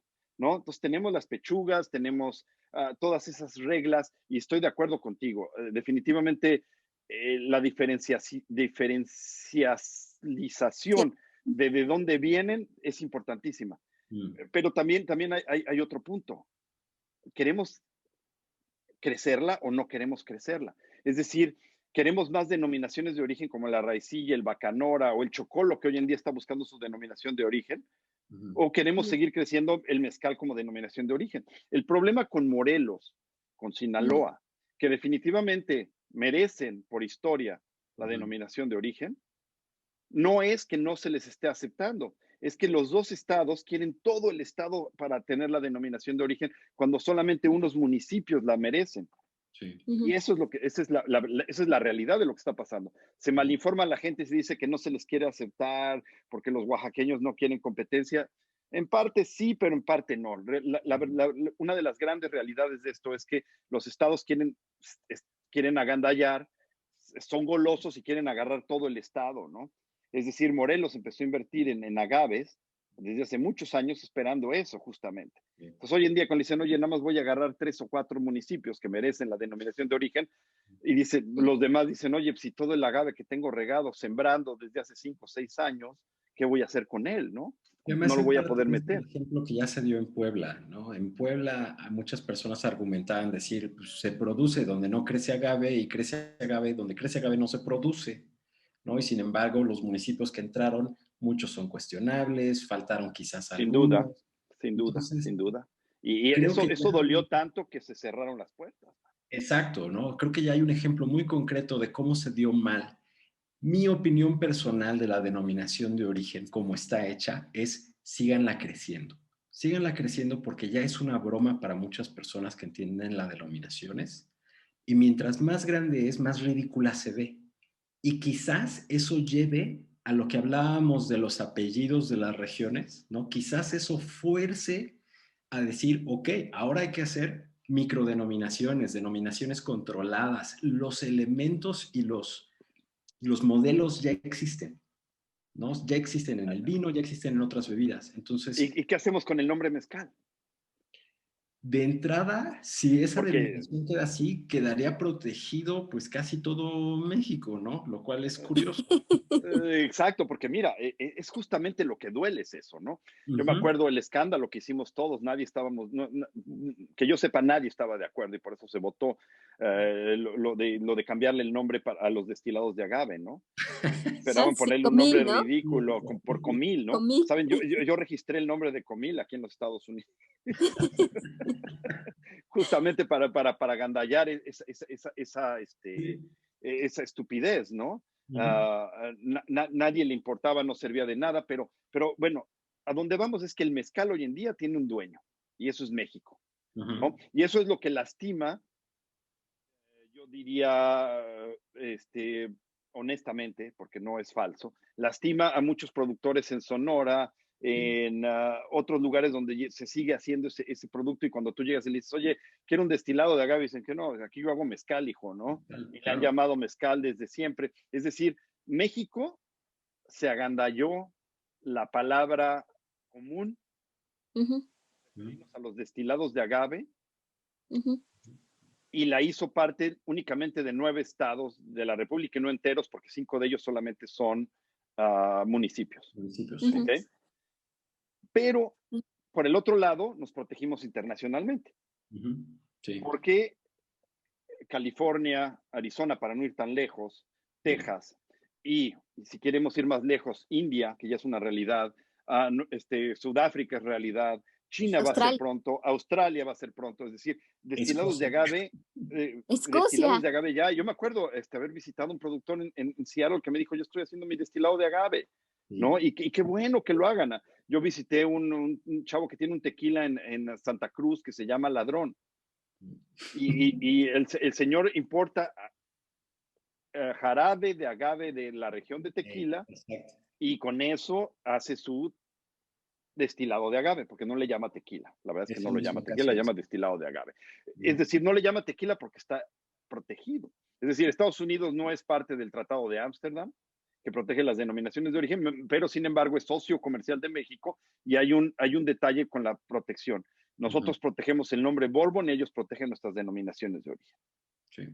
¿no? Es decir, sí fue una gandalle contra otros pueblos en México llamarnos mezcal, Sí, ¿verdad? Pero Ujú. al mismo tiempo fue una protección nacional sí. para que en otros países no pudieran llamarle mezcal. Sería muy triste. Y yo he tenido esta discusión con varios personas aquí en Estados Unidos que les encanta meterse ahí. Se sienten, algunos son white savers, ya sabes, que quieren salvar a los pobres campesinos mexicanos pero mientras se meten una buena lana en la bolsa, por supuesto, que dicen, no, el mezcal tiene que ser como un vodka, el Ujú. mezcal tiene que ser como un ron, Ujú. que no debe llevar una denominación de origen, tiene que ser el nombre común de una bebida que significa agave cocido. Y Ujú. yo no Mm. puedo estar de acuerdo con eso, ¿no? Ujú. Definitivamente por intereses económicos, mi familia vive del mezcal, mi gente vive del mezcal, yo soy gente de Ujú. gente que vive del mezcal, es decir, el mezcal nos ha salvado, ¿no? O Sí. Ujú. nos ha dado una fuente de empleo. ¿Qué opinión les merece que el nombre de mezcal esté protegido? Yo pienso que tiene su razón de estar protegido. Qué bueno que está protegido de una manera internacional. Yo siempre he sido de la opinión que sí se atoraron a muchos productores pequeños que por falta de accesibilidad, que por falta de recursos o por mil razones, también podemos decir, hay algunas Culturales. malas prácticas también, por Ajá. supuesto, ¿no? Pero sí se atoraron a muchos que no tienen acceso al nombre de su producto. Es un robo de identidad, quizás, ¿no? Y sí, sí podríamos llamar que estás prohibiendo, a menos de que pagues, no juegas, ¿no? Es difícil, pero definitivamente es preferible al escenario global en el cual China saca mezcal, Escocia saca mezcal, ¿no? O sea, de todas maneras es un punto complicado.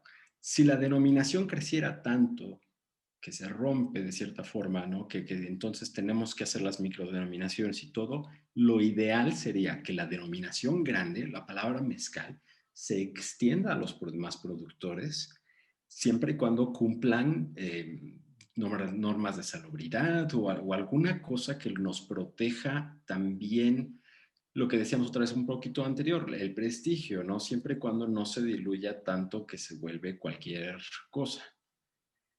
Es un balance, creo que es bastante complicado, creo que es algo que quizás imposible, algunas personas probablemente piensen, no, esto nunca va a suceder, es probable, pero de otra forma siempre tendrás a los dos puntos, ¿no? Siempre tendrás a quien estás segregando por no tener acceso a la palabra de su patrimonio, pero también siempre tendrás digamos, el enemigo en la puerta queriendo robar o aprovechar el uso de esa palabra para su propia ganancia sin tener derecho a ese patrimonio. ¿Cierto, Mavi? Yo creo que sí es necesaria la protección de la palabra mezcal. Al final también no solo es, o sea, sí es una bebida, pero creo que tiene una parte cultural y tradicional que en cierta forma también nos orgullece como mexicanos, que otras bebidas no tienen. O sea, pone el ejemplo del vodka. El vodka no tiene esa parte que nos da emoción y que toca esas fibras sensibles de todos los mexicanos, de que es mi producto, o sea, es la representación de los sabores de la tierra, cuando haces una pechuga que tienen, hasta le están echando flores de cempasúchil, toda esa parte que no tienen otros productos, en cierta forma siento que lo encierra la palabra mezcal, pero creo que sí es importante la parte de microdenominaciones para exaltar esa parte de prestigio que también dices, de calidad, porque sí, en el mercado encontramos diferentes tipos de mezcales con diferentes calidades y también la norma, yo sé que es difícil, pero la norma no abarca esa parte de calidad. O sea, la parte de fisicoquímica, pues son estándares, son niveles, pero eso no te dicta una calidad. Entonces, la verdad es que yo sé que es un tema muy difícil de dar parámetros de calidad en una norma, pero quizás también pensar cómo podemos de esa manera mejorar el prestigio del producto. No sé si ya viste la norma de la raicilla, tiene muchas partes sobre el terroir. Está complicado, porque también una vez discutíamos con Alex qué tan limitante es, porque te pone hasta cuánto es la cantidad de agua que tiene que caer de lluvia, a qué altura tienen que estar. Te ponen muchas características del ambiente que ninguna otra norma, la del tequila no dice nada. Creo que está Sí, muchísimo más sencilla que la de mezcal. sí, el tequila te lo puedes llevar en pipas. Ujú, ¿No? El mezcal por lo menos está protegido de ese nivel, ¿no? ujú, Pero ahí entramos en este tipo de cosas, ¿no? En Estados Unidos hay un mercado interesante para los destilados de agave. Es decir, Ujú, aquí los productores de destilado de agave lo venden como la bebida rebelde, la bebida underground, ¿verdad? Porque no está regulada. ujú, Pero se la llevan en pipas a Chicago y la embotellan en Chicago.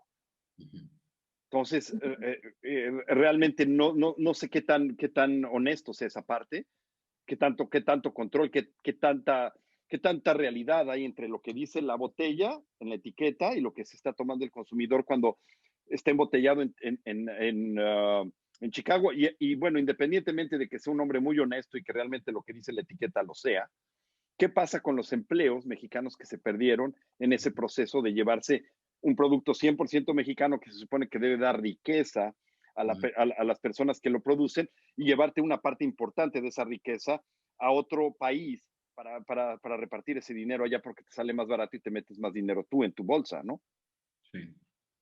ujú, Sí, la derrama económica es otro tema muy difícil de cómo tener esas protecciones, ¿no? Yo pienso que el mezcal sí tienes razón, está mejor en ese sentido de que, bueno, por lo menos está protegido de que todos tienen que pasar acá, tienes esa derrama también aquí en todas las demás, las industrias chiquitas de los lados que a veces ni consideramos, ¿no? El impresor de la etiqueta, el que la diseñó, miles de cosas.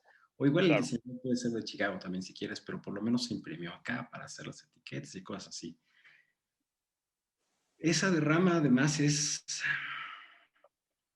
parte de por qué también ha crecido tanto la industria, yo creo, ¿no? A mí me da mucho gusto, por ejemplo, ya llevando los años, no digo que llevo una década ni 2 décadas en el mezcal, no tengo tanto gusto.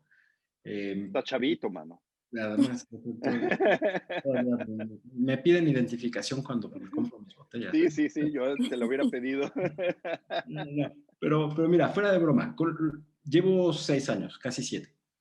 Pero me ha tocado ver productores que, como dices, ahora de repente ya tienen coches, ya tienen, los hijos ya van a la universidad porque la casa ya también, ¿no? Está mejor puesta, ya hay electricidad, ya tienen, o sea, me ha tocado ver con productores que son muy amigos míos, por suerte, esa derrama económica de cómo ha crecido la industria y dices, es una maravilla. O sea, veo que estas marcas, incluso cuando alguien me dice, ¿representas alguna marca? Mi respuesta siempre es no, prefiero representar a la industria, a los Ujú. productores, al mezcal y todo. Pero hay marcas que si me dicen, oye, ¿das una cata? Por supuesto que sí, porque me ha tocado ver cómo ciertas marcas han crecido, tienen ese beneficio hacia el productor, incluso a veces hacia sus comunidades, ¿no? Hay quienes de plano dijeron, ya tengo lo mío, ahora, ¿cómo ayudamos al pueblo? Ponemos un centro de deportes, o podemos poner un vivero, o podemos poner diferentes cosas como para empezar a crecer alrededor, ¿no? Ujú. Y hace eso a Estados Unidos, pues de Chicago o de Los Ángeles, quizá puedas decir, es que hay paisanos. Pues sí, pero pues no hay tantos paisanos en Frankfurt o no hay tantos paisanos en China, ¿no? Cierto, cierto, cierto. Bueno, el Instituto del Mezcal es una idea que desde hace muchos años está en mi cabeza, ¿no? Es decir, hubo un momento en que me di cuenta que había muchísimas personas de gran capacidad intelectual, con grandes conocimientos, que no tenían un interés económico en la industria. Mm. Entonces, ¿qué hacías con ellos? Bueno, la industria tiene que entender que el mezcal no solamente es una bebida, sino detrás de esa bebida hay muchas cosas atrás que, por ejemplo, el ministro de Economía de México de Peña Nieto nunca entendió, ¿no? Sí. ¿vale? Esto era un negocio y había que meter a todo el mundo y había que agarrar 20 consejos reguladores y sí, échale, porque el señor nunca entendió que el mezcal no es el tequila y no es un negocio. El Correcto. mezcal es cultura, es tradición, pero también es una fuente de ingresos para la gente. Entonces, un Claro. instituto del mezcal sería maravilloso que pudiera ser uh,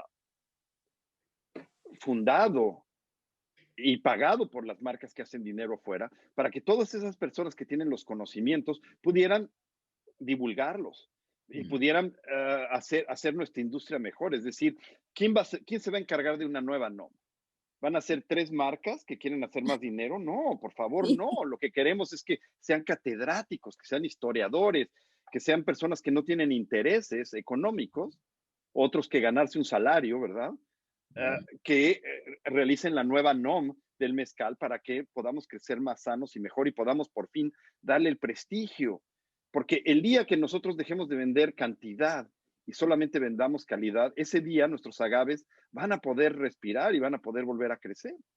¿Me Claro, sí. entienden? Porque hoy en día la única manera como yo puedo llevar riquezas a los pueblos de Oaxaca y a los pueblos de Durango y a los pueblos es vendiendo cantidad. Cantidades. No hay de dos sopas. Entonces, la única manera como podemos reemplazar esa cantidad es vendiendo más caro. Es decir, el mezcal es caro y está bien que sea caro. Yo jamás he defendido un mezcal porque me he atrevido a hablar mal de un mezcal caro al revés. Véndanlo más caro, más caro. Quien realmente quiera pagar una botella cara, que la pague y que la disfrute como un producto caro, porque de esa manera vamos a poder realmente ser sustentables con nuestros agaves. Es decir, en lugar de que yo venda 20 palets, voy a vender 2 palets y voy a sacar la misma cantidad de dinero. Y eso quiere decir que por fin voy a poder dejar respirar mis agaves, ¿no? Porque no todas las marcas hacen lo mismo de tener tus agaves, los espadines a 8 años, No. o los madrecuiches a 15, o los tobalas a 15, ¿verdad? A los 3 a 4 años los están matando. ¿Por qué? Porque hay una demanda terrible. Hay una demanda terrible de cantidad y no de calidad. Y ese Exacto. es el gran problema. Y creo que un instituto del mezcal sería realmente que pudiera alcanzar esas normas, ¿no? Y cuando yo voy a llegar con un producto como este, a un consumidor en México, en los Estados Unidos, en Alemania, pues va a decir, ok, me va a costar $500 la botella, pero lo vale. Mm. Sí, Lo yo creo que vale. tienes toda la razón. Y además eso es algo muy curioso, ¿no? Cuando hace unos años, 3 o 4 años yo creo, se empezaba a plantar muchísimo agave en la carretera rumbo a Matatlán, veías algunas regiones donde el agave tenía una distancia propia y este término que estás hablando, esta forma de decirlo, de que el agave va a poder respirar, veías agaves que tenían su espacio y que decías, ok, va a crecer eventualmente, ¿no? Pero ahora ves muchos de esos terrenos donde el agave ni siquiera está respirando, no le está tocando el sol que debe, porque los plantaron ya tan pegados unos a otros que están compitiendo por los mismos recursos, saturan al suelo, saturan entre las plantas y entonces no solo estás cosechando algo prematuro, estás cosechando algo que ni siquiera lo dejaste desarrollar bien. Así es, y no sé si te has dado cuenta que ya no se ven los quiotes. O sea, Exacto. antes a distancia veías los quiotes y veías más quiotes y ahora, híjole, yo Sí. tengo que subir bien alto en el cerro, en los cerros para encontrar los tobalás, ¿no? Sí. Tienes cada vez más y los madrecuiches que antes estaban de barreras para las propiedades, pues los que tenían las propiedades ahora ya los venden porque dicen, pues mejor me pongo una barrera de madera que dejar crecer estos agaves, ¿no? Sí. Es decir, Claro. si el mezcal, seguimos defendiendo el mezcal como un producto de cantidad y no de calidad, nos vamos a acabar los agaves, Sí. definitivamente. Pero una vez más, hay que crear el mercado, sí, de acuerdo. Hay que llevar riqueza, sí, de acuerdo. Y no hay que sacrificar la manera como viven nuestros productores, ¿no? Cuando tú regalas una botella de mezcal, que era algo que yo criticaba hace 5 o 6 años, que tenías un chorro de lo que yo llamaba los opinólogos, lo único que querían era mezcal gratis. Y les tenías que explicar, mira, si yo hago una cata y yo te doy un boleto gratis, yo no pago el boleto, no lo estás pagando tú, no lo va a pagar el dueño del lugar, no lo va a pagar el chef. ¿Sabes quién lo va a pagar? El El productor. producto. Sí. O sea, siempre al perro más flaco se le pegan las pulgas. Siempre el hilo se corta del lado más pequeño. Sí. Entonces, Cuando tú regalas una botella de mezcal, estás golpeando a tu productor. Cuando tú estás haciendo cantidades enormes de mezcal, sí, le vas a dar cierta riqueza, pero un día se va a quedar sin agaves que vender. Sí, sí, Vive correcto. el espadín, sí, vive el espadín y dejen en paz los agaves silvestres, ¿no? Otra cosa que me gustaría platicar con ustedes rápidamente, Ujú. antes de que agotemos esto, ¿qué opinan del 100% agave en el mundo del mezcal? Es decir, yo que estoy muy al contacto con Estados Unidos, realmente lo que hizo famoso al mezcal y lo que hizo productiva esta cadena en Estados Unidos fueron los cócteles, Ujú. ¿ok? Ujú, Los cócteles se hacen con espadín, punto. sí. Cuando tú estás en un mercado como el de Seattle o tal vez algunos lugares en Nueva York donde los mixólogos son los mejores del mundo o los mejores del país, si quieres. Esos tipos sí son capaces de hacerte, pero contados con una mano, obviamente no todos, ¿verdad? Claro. Hacerte un coctelito con un tobalá y respetarte el sabor del tobalá y pagas $32, $35 por tu cóctel y todos están contentos, güey. Ujú. Claro. Cuando haces un cóctel a $35, usa lo que quieras. Pero cuando haces un cóctel a $6 o margaritas a $4, Sí. ¿verdad? ¿Qué tipo de estás usando espadín? Normalmente van a usar un espadín de baja calidad que usa Ujú. agaves de 4, 3 años, etcétera, etcétera. O tal vez no, vamos a pensar bien, que el agave está maduro, que ahorraron en la botella, ahorraron en la etiqueta, ahorraron en el corcho y por eso pudieron bajar los precios y están haciendo cócteles con eso. El cóctel más barato no puede salirte, depende del estado, pero no debe salirte en menos de 8, $10, porque si no, no es mezcal. ¿Ok? Sí. ¿Qué pasaría si hubiéramos permitido tener mixtos como en el tequila? Es decir, para no sacrificar nuestros mejores agaves en ese tipo de cosas, ¿por qué no aceptar que los industriales sigan haciendo mix, que se pongan a hacer mixtos para que llenen ese mercado de las margaritas a $3?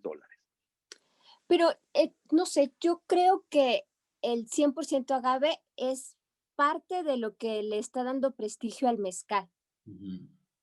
¿no? O sea, mucho del tequila, ¿por qué retomó otra vez tequila su 100% agave? Porque se dio cuenta que había mercado para eso y que era un nivel de prestigio que ya había perdido con todos sus mixtos. Ujú. Entonces, no sería un retroceso el introducir, o sea, entiendo esa parte de sustentabilidad y de que a bebidas baratas, pues sí, la verdad es que te duele el corazoncito que le pongan un tepestate a un cóctel, ¿verdad? Sí, sí, claro, incluso un Sí, espadín de también. 8 con agaves de 8 años, dices, Dios Ujú. santo, no, no, tranquilos. O sea, ¿quién me va a hacer el cóctel, no? Exacto, Ujú. pero la palabra 100% agave y el hecho de que sea solo de la planta, creo que desde la perspectiva de consumidor y marketing ha ayudado al mezcal a ir ganando ese prestigio. Interesante punto, Mavi, gracias.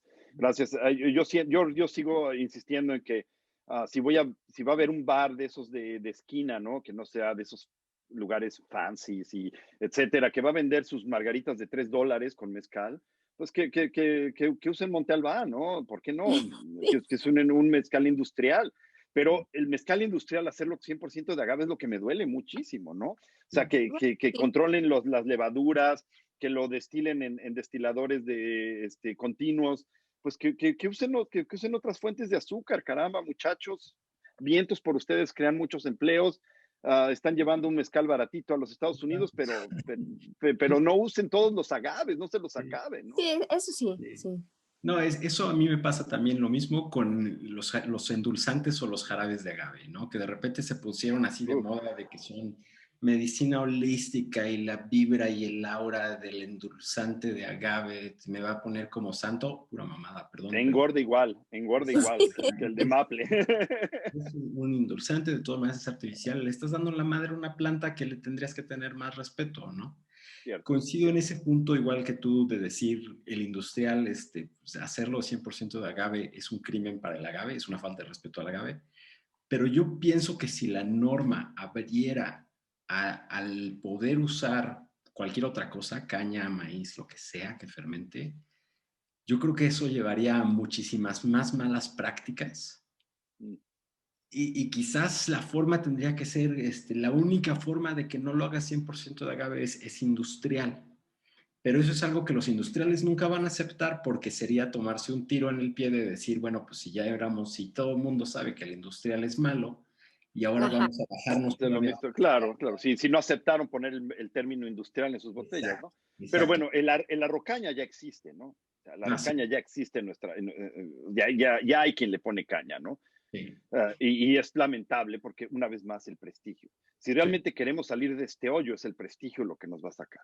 Ujú. Entonces, sí, y yo estaría de acuerdo con que guardar el Consejo Regulador como está, fortificarlo e insistir hacia las buenas prácticas y deshacernos de todos los mezcales que hagan malas prácticas, no multarlos, porque no se trata de hacer dinero, se trata de cerrarlos y sacarlos de la Total. industria para que el consumidor diga, wow, qué interesante, cuando yo estoy comprando un mezcal a $120, realmente vale $120. Porque es Sí. lo que está pasando hoy en el mercado. Se venden los espadines entre 30 y $50, más los de 30, obviamente, Ujú. pero nuestros agaves silvestres están embotellados y se están empolvando en los anaqueles de las licorerías, Sí. porque primero la gente los quiere probar y quiere conocer la marca y quiere saber qué tan sustentable es la marca antes de gastar ese dinero. Mientras que cuando tú estás en una tienda en París y vas a agarrarte un coñac, incluso cuando el coñac no es de marca, tú sabes que hay un prestigio detrás de ese productor y vas a comprar tu coñac, sea de quien sea, ¿no? Si una persona te dice, este es un or age, un coñac or age, y no es de marca, por Ujú. lo tanto no te cuesta $2,000 la botella, tú le vas a creer a esa persona porque tiene un prestigio y le decir, ok, te lo compro. Me va a salir bien barato porque no te llamas Martel, Ujú. Ujú. Ujú. Ujú. pero te lo voy a comprar porque hay un prestigio detrás de tu botella, Sí. ¿no? Mientras que hoy en día en el mezcal, los agaves silvestres, ahorita lo que estamos haciendo, la tendencia es sacar las mini botellitas para que la gente lo pueda probar y decir, oh, me gusta, entonces voy a comprar la botella grande. Ujú.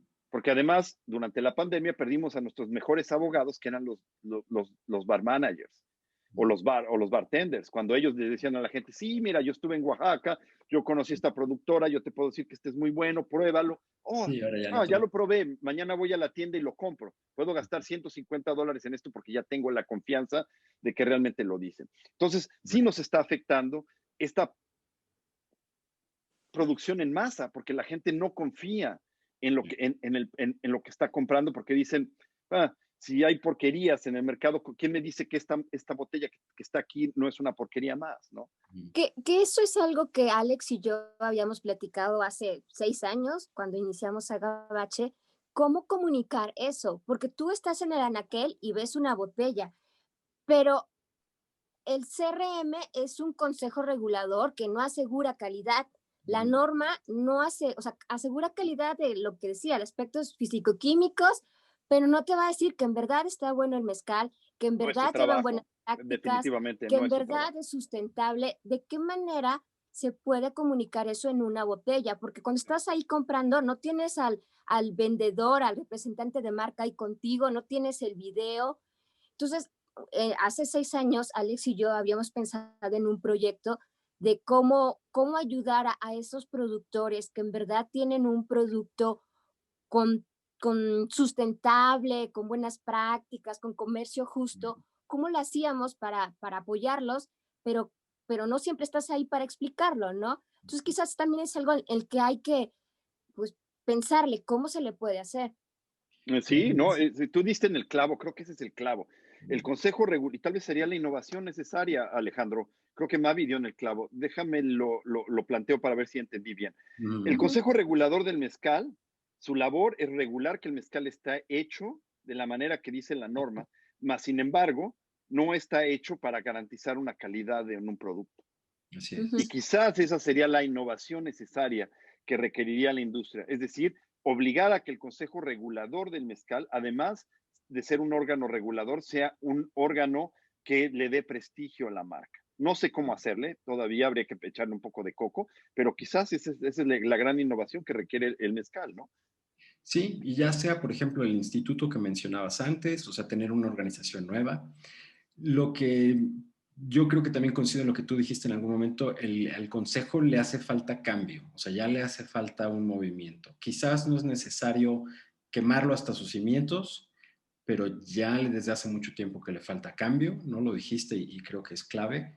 creo que además lo que decías de buscar esto, esta forma de deslindarse de las malas prácticas, de los malos productores, ¿no? Eh, Eso también es una labor de mucho cuidado y que tiene que ser además llevada. Mira, todos Pues sabemos sí, que hay muy ciertas dura. marcas y malos productores que son también los que fundan al consejo, ¿no? Entonces, Bueno, no solo al consejo, a sus pueblos.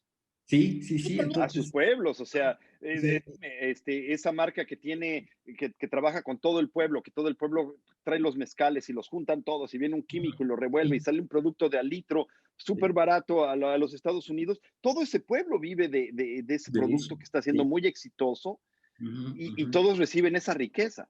Es decir, ujú, ¿qué tan malo es tan malo, no? Sí, sí, o sea, sí, son temas que se tienen que tomar obviamente con mucho cuidado, que impactan de formas positivas al mezcal, quizás, negativas a la gente, probablemente, o sea, hay que llevar un balance, pero al consejo sí le hace falta también un cambio, también porque hay que aceptarlo, se ha hablado muy mal de él por mucho tiempo, en Estados Unidos, en Europa, en discusiones, así en charlas como las que estamos teniendo ahorita, en libros, en miles de formas, se ha hecho un ridículo hacia una organización, lo cual de inmediato empieza a quitarle Prestigio. el claro. prestigio y la fuerza Sí, de sí, poder después y yo lo he defender. visto y lo he oído, y lo peor es que el desprestigio viene de sus propios, viene de sus propios miembros.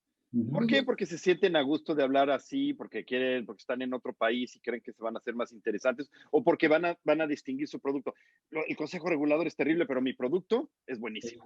Sí, sí, ¿Me sí. entiendes? Entonces, sí, sí, definitivamente, yo creo que el consejo regulador tiene grandes éxitos, hay que celebrar que han hecho grandes logros. Sin embargo, se puede mejorar, se puede innovar y se puede lograr el prestigio. Yo creo que Mavi dio en el clavo, lo que necesitamos es el prestigio Ujú. de que cada botella de mezcal lleve un prestigio, Sí.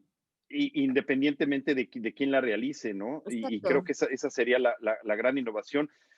Pues vienen elecciones en el Consejo Regulador del Mezcal y a veces a mí no me queda claro por qué los protagonistas no le entran, por qué lo dejan y luego lo critican. Es como votar en México, en las elecciones en México, Sí, sí, sí, y sí, luego no ir a votar y luego pasársela en el Facebook criticando sin ni haber ido a votar, ¿me entiendes? sí. Creo que a mí me gustaría hacer un llamado a todos los que nos están viendo a que participen en este momento democrático del Consejo Regulador para asegurarnos que vamos a ser escuchados como productores, como público, como embajador. ah, Todas las personas van a ser escuchadas, pero tienen que hacerse escuchar. Es decir, yo no Ujú. creo para nada en la teoría de destruir todo, matar al visir y que venga un nuevo visir no vale la pena. Sí, no. Tampoco creo que la nacionalización de los agaves sea una solución. Creo que la solución viene por el reformismo. Tenemos que reformar el Consejo Regulador y para ello todos los que somos protagonistas tenemos que participar y hago un llamado a todos para que participen, para que hablen con los candidatos, para que apoyen al candidato que mejor asegure sus puntos de vista, ¿no? Y que una vez asegurado esto, todos empujemos derecho y empujemos para proteger nuestro nombre mezcal y en 3 años, cuando se vuelva a votar, una vez más participar y hacer del mezcal un poco de todos nosotros, ¿no? No es un órgano democrático porque pues no es un país, ¿verdad? Pero sí definitivamente hay maneras de presionar, hay maneras de ser parte del Consejo Regulador y hay maneras de lograr los objetivos, ¿no? Se pueden apoyar a candidatos, se puede participar de muchas maneras, se puede seguir divulgando quiénes son las personas que hacen buenas prácticas y quiénes hacen malas prácticas, Sí. etcétera. Hay maneras de hacerlo, ¿no? Ujú. Sí, totalmente de acuerdo. Y yo creo que los organismos estilo el instituto que mencionabas, algo que ayude que la norma esté basada en cosas ya más concretas. La diferencia de conocimiento científico que tenemos de hace 30 años, más de 30 años de la primera norma, incluso la de la reciente cambio, o sea, en Del 10 dos mil años, 5 dieciséis ¿no? años, o sea, Ujú, los cambios que hemos 16, visto 17, ujú, del 16, pero por ejemplo, los cambios que tenemos científicos de conocimiento de hace una década cuando, digamos, empieza el boom así muy intenso, ¿no? Y los cambios de la nueva NOM y los cambios que tenemos ahorita, todos estos puntos, llamémoslo históricos, o de alguna forma un hito en esta historia. Cada papel nuevo científico hecho en las universidades de Jalisco, de Michoacán, de Oaxaca, con conjunto con las de Alemania o las de Bélgica o las universidades de Escocia, de Canadá, de donde sea, pero ya es un esfuerzo global por entender el agave, por entender los destilados. Y tenemos ya muchas herramientas que no incluirlas en la NOM es una bobada. O sea, ya Sin tenemos duda. muy, muy concretos, como lo que mencionabas antes de que si el metanol viene de tal punto, que si lo podemos tolerar a tantos otros grados, que si la graduación alcohólica puede cambiar. O sea, ya hay muchas cosas que podemos incrementar y que nos van a llevar inmediatamente a tener una bebida también de mejor calidad, limpiarlas de mala calidad. O sea, podemos empezar a hacer diferenciaciones que es cuestión de que obviamente los candidatos, las personas que lo estén haciendo, redactando, la mayoría que quizás nunca han estado tan involucradas en ese grado de calidad o sensorial de un producto. Pero quien sea que lo esté haciendo, es cuestión de que estire la mano y va a encontrar académicos en todo el país, personas aficionadas en un montón de lados con cantidad de conocimiento necesario Sin duda. para ayudar a formular estas cosas de forma más concreta y en beneficio a la categoría. Claro, desde historiadores, ¿no? Incluso personas sin estudios, pero caramba, en Agabache vemos un ejemplo de personas completamente calificadas, que han trabajado duro en universidades internacionales y que cuando hablan de lo que saben, ¿no? Entonces, ojalá y podamos contar con ustedes en el mundo del mezcal y que el mezcal abra un espacio para este tipo de investigadores que van a aportar muchísimo, ¿no? Um, sin duda el mezcal tiene muchísimo que seguir aportando a la sociedad y tenemos que entender y tenemos que divulgar que no es una bebida embriagante, ¿no? Hay mucho más atrás del mezcal. El mezcal no solamente es un líquido adentro de una botella y, uh, y todo lo que es el mezcal tenemos que divulgarlo y tenemos que entenderlo y tenemos que apoyarlo, ¿no? Tenemos que seguir mandando riquezas a nuestros pueblos y ese siempre es mi gran problema, ¿no? Es que ustedes hacen mucho. Sí, el mezcal hace mucho, pero trae mucha riqueza, ¿no? Claro. Y cuando eres una persona de ciudad que nunca no tienes ni idea de la pobreza en la que vivían esas gentes, no lo entiendes. Pero cuando realmente entiendes la pobreza en la que vivían esos maestros mezcaleros, es completamente diferente. Y cuando ves además ese dinamismo, y por eso quería hablar con ustedes de innovación, porque hoy en día estamos a punto de entrar en algo padrísimo, que es la sexta generación haciendo mezcal. Hoy en día es la quinta, ¿verdad? Y la verdad es que nunca he entendido muy bien cómo miden las generaciones, pero por más que buscas, la gente hasta 5 generaciones se encontró atrás. Entonces, hoy en día los hijos de estos maestros mezcaleros que llevaron el boom hacia arriba, como Fortín, bueno, Fortín no es primera generación, pero sus hijos, su hija, ¿no? En este caso, ya está haciendo mezcal, etcétera, etcétera. Ellos no van a hacer el mismo mezcal que sus papás, van a empezar a innovar. Claro. ¿No? Claro. Y van a empezar a buscar otras maneras de hacerlo, otros sabores que darle, y qué tanto se puede innovar y qué tanto no. Ha sido una discusión padrísima la que tuvieron el otro día en Nación Mezcal respecto a eso, ¿no? La diferencia entre malas prácticas e innovación. En fin, hay mucho de dónde hablar y realmente agradezco muchísimo que hayamos tenido esta plática, qué plática tan a gusto. De veras que si me agarran más noche me hubiera acabado la botella con ustedes, sin duda alguna. Oye, por cierto, de esa botella, y quizás ya como para concluir, preguntabas al inicio, cuando nos presentaste tu botella, si la consideramos innovación o no innovación. Yo pienso que sí, es una cosa que existe en otras bebidas, ¿no? En whisky tenemos los terminados, terminado en barrica de ron, terminado en barrica de tequila o en barrica de mezcal. Creo que la NOM obviamente deja mucho espacio para decir qué tipo de maderas podemos usar, cómo se debe añejar, ¿no? Tenemos los tiempos, pero en las demás condiciones no existe nada.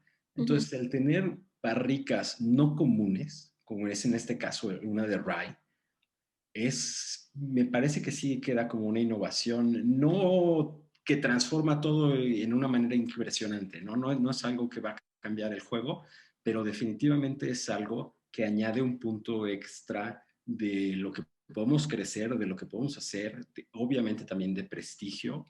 No sé, imagínate un mezcal caro, de buen productor, de muy buena calidad, y que de repente alguien dice, ¿sabes qué? Además me traje unas barricas de Mizunara. ¿Cuánto se va a vender una botella de eso? Sí, sí, claro, claro. A mí me encantaría tenerlo en barriles de cereza, ¿no? De cerezo. Sí, sí. En fin, se pueden hacer muchísimas cosas y creo que hay mucho que hacer hacia lo bueno, ¿no? La verdad es que si yo algún día veo un mezcal cristalino, me tiro por la ventana, Pero ya hay, pero no dudaría que lo vea, ¿no? Ya hay, no, oh, ya ves, hay. me voy a tirar. No te Ya. avientes todavía. Pero sí, En fin, no lo dudo que ya lo haya y va a seguir habiendo ese tipo de cosas que bueno, yo las acusaría de malas prácticas porque destruir el agave de esa manera es sí. terrible, pero en fin, están buscando mercado, están buscando vivir y por un lado es malo, pero por el otro traen riqueza a sus pueblos. Y bueno, creo que a menos de que quieran decir algo más, creo que podemos terminar esta plática. Casi nos prolongamos 2 horas, es la más larga que he tenido, me da muchísimo Ah, gusto perdón. conocerlos, espero poder conocerlos personalmente muy pronto. Sí, Ya llevo claro. mucho tiempo sin ir a México, se me está pegando el acento gringo incluso, pero me hace falta una vacuna antes de irme, desde marzo no he ido para allá, pero siempre paso a Ciudad de México, soy chilango y ojalá nos podamos encontrar allá, pero también Claro. si quieren visitarnos en Oaxaca, en el mes de agosto tenemos una reforestación. Ujú. No sé si sea innovación también. Y lo que a mí se me ocurrió hacer hace ya 5 o 6 años es invitar al consumidor americano a que vengan a Ujú. Oaxaca a reforestar agaves silvestres a las montañas para que vean lo que es un agave silvestre y el trabajo que cuesta, Claro. ¿no? Y tienen que entender, y cuando vienen a reforestar conmigo, entienden que el mezcal que están sembrando nunca lo van a beber ellos, lo van a beber sus hijos, Sí. Sí, ¿verdad? Sí. Y Sí. otra cosa muy interesante es que yo no les pago el viaje, ellos se pagan su viaje solitos a Ah, Oaxaca para hacer esta reforestación. qué Entonces, bien. son voluntarios 100% que están Ujú. enfocados en esto y que ponen su granito de arena y dicen, ok, me voy de vacaciones a Oaxaca porque no nos piquemos los ojos Ujú. diciendo que nada más vienen a la reforestación porque nada más los ocupo un día, ¿verdad? Pero vienen de vacaciones a Oaxaca y dicen, voy a darle un día a mis vacaciones en Oaxaca para ir a reforestar agaves silvestres y ver realmente este mundo, ¿no? Sí. Obviamente los llevo al palenque, les hago de desayunar, comemos en los cerros para que vean cómo come el que siembra y el que corta el maguey, ¿no? Ujú. Las bebidas que toman para tomar energía bajo el sol. En la noche hacemos un fiestón, no, lo regreso a la 1 o 2 de la mañana completamente ebrios a su hotel, les doy la mano, les doy las gracias y ojalá y ustedes pudieran acompañarnos a uno de estos. Sería un placer. Estaría Sí. padrísimo tenerlos con nosotros en uno de estos eventos, ¿no? Claro. sí, sí, Sí, claro que sí. Por el momento Este, estamos pensando en agosto, vamos a ver cómo van, porque no quiero llevarme a las comunidades si mis sí. gentes no están vacunadas, si los vecinos no están vacunados, no quiero llevarme personas, aunque las personas estén vacunadas, todavía no sabemos si pueden llevar con ellos el virus. Entonces sí. no quiero llevármelos a las comunidades, entonces por eso es que todavía no he amarrado una fecha, pero si en agosto la gente de las comunidades está ya vacunada, entonces ya podemos pensar en regresar a hacer este tipo de eventos, ¿no? De Bien. hecho, creo que hasta la Guelaguetza en Oaxaca la cancelaron otra vez este año. Wow. Eso no lo he Ujú, escuchado, ujú. pero creo que sería muy sabio. Sí, sería. Una vez, bueno, ahorita en Oaxaca está a lo que dan los hoteles. Digo la fiesta está todos los días, ¿no? Todos se han enfermado ya en Oaxaca, creo. Sí. Pero no es lo mismo la ciudad que los campos. Sí, Sí, sí, no. claro. Y no es lo mismo la vacunación en un país de primer mundo como lo va a ser en México. O Mm. Sí, sea, en México vacunaron primero a los servidores de la nación y los servidores de la nación van a ponerse a vacunar a cambio de votos y luego los ricos van a poder tener acceso y cuando nuestros maestros mezcaleros van a tener y sus familias van a Mm. tener acceso a esa vacunación, lo veo muy lejos. Sí. sí, Lamentablemente, espero que yo esté equivocado. No, yo coincido. La verdad es que la realidad aquí de la vacuna es complicada. complicada, por no decir otra cosa. Y también creo que tienes toda la razón. Ahorita viajar es una verdadera tontería. Eh, no vale la pena arriesgar llevarlo a las comunidades o incluso traerlo de un lado a otro aquí dentro de las ciudades. Es una realidad todavía que vamos a vivir A mí me gustaría ser tan optimista como tú de decir en agosto, pero yo creo que sí vamos como para otro añito, mínimo. Sí, sí, yo creo que lamentablemente para allá vamos, ¿no? Sí. Para allá Sí. vamos. Es decir, el chiste es que las comunidades estén vacunadas y que lo entiendan las otras marcas, porque apenas empiecen los restaurantes. Recuerda que el mezcal perdió 40% de sus ventas en la Sí. pandemia. La causa de las ventas son los restaurantes y los bares. Ujú. Pero ¿sabes qué? Al tequila le fue bien. Fue el Sí, pero es mejor. porque, claro, y a mi marca nos fue bien también, y hay otras Ujú, marcas que les fue muy bien porque tienen presencia en las licorerías. Ujú. Y la ujú. gente está tomando. Aquí en Estados Unidos a nadie se le ocurrió la tontería de cerrar el alcohol cuando estás encerrado en tu casa. Ah, no, ¿Me en entiendes? Escocia, A en, nadie. Es- en Escocia estaba catalogado como primera necesidad la venta de Aquí en alcohol. Estados Unidos, en todos lados. Pero a Incluso si partir yo del voy a tener segundo mi cerró. vacuna, quizás va a ser por ahí, porque soy empleado de negocio de primera casa. Incluso la venta de mota, para acabar pronto, está categorizada como de primera necesidad, porque te estás encerrado en tu casa con problemas, con virus todo el día. Si no te metes un churro, si no tienes un alcohol, no la libras, no la Ujú. libras. Entonces, eh, eh, en ese sentido, muchas marcas dependían únicamente, lamentablemente, de sus ventas en los bares y restaurantes. Y es que es mucho más divertido traer chavitos de 20, 30 años a los palenques y enseñarles tu marca que traerte un señor de 40, 50 años que es dueño de una licorería, ¿me entiendes? Entonces todas las marcas optaban por ese tipo de mercancía. Sus vendedores eran los trabajadores de los bares y restaurantes. Claro, ¿Y sabes qué los pasa con ellos hoy en día? Pues ya se están dedicando a otra cosa. Sí. Entonces, cuando van a regresar los restaurantes a abrir, tal vez no van a regresar con los mismos empleados. Entonces, hay que volver a empezar todo ese trabajo de volver a buscar, porque eran tus primeros vendedores, eran tus bartenders. Sí. claro. Ellos eran los vendedores. Ellos eran los que realmente te estaban vendiendo, ¿no? ¿Me escuchan bien? Sí, Sí. Es que se me fueron los audífonos, entonces tengo que... en- en- eh, ahora sí, ¿me pueden oír? Sí. sí, perfecto. Sí, yo no los escucho a ustedes, déjame ver, no entiendo por qué, pero Ah, no los oigo bien. Qué curioso. Pero ustedes sí me oyen a mí. Sí, sí. sí, súper bien. Las baterías de mis audífonos. Pero en fin, estaba diciendo. Los vendedores se les acabaron, ¿no? Sí, totalmente. Pero bueno, regresará a una normalidad quizás distinta, pero regresará algo y tendremos mejores momentos para viajar y para hacer eventos, ¿no? De capacitaciones, de fiestas, de lo que sea, pero habrá un mejor momento para hacerlo. Lo siento, no puedo oírlos, no sé por qué. ¿Ustedes sí me oyen a mí? No, Ok, pues creo que la tecnología me defraudó porque no cambió inmediatamente a mis speakers. Mis speakers están completamente muertos. No entiendo por qué. Así que creo que tengo que acabar este programa sin oír su última opinión. Lo lamento mucho. ¿Está bien? Bueno, así como a señas, amigos, que les vaya bien. Un abrazo muy fuerte. Y hasta la próxima. Gracias, gracias, gracias y mucha suerte. Y hasta la próxima. Adiós.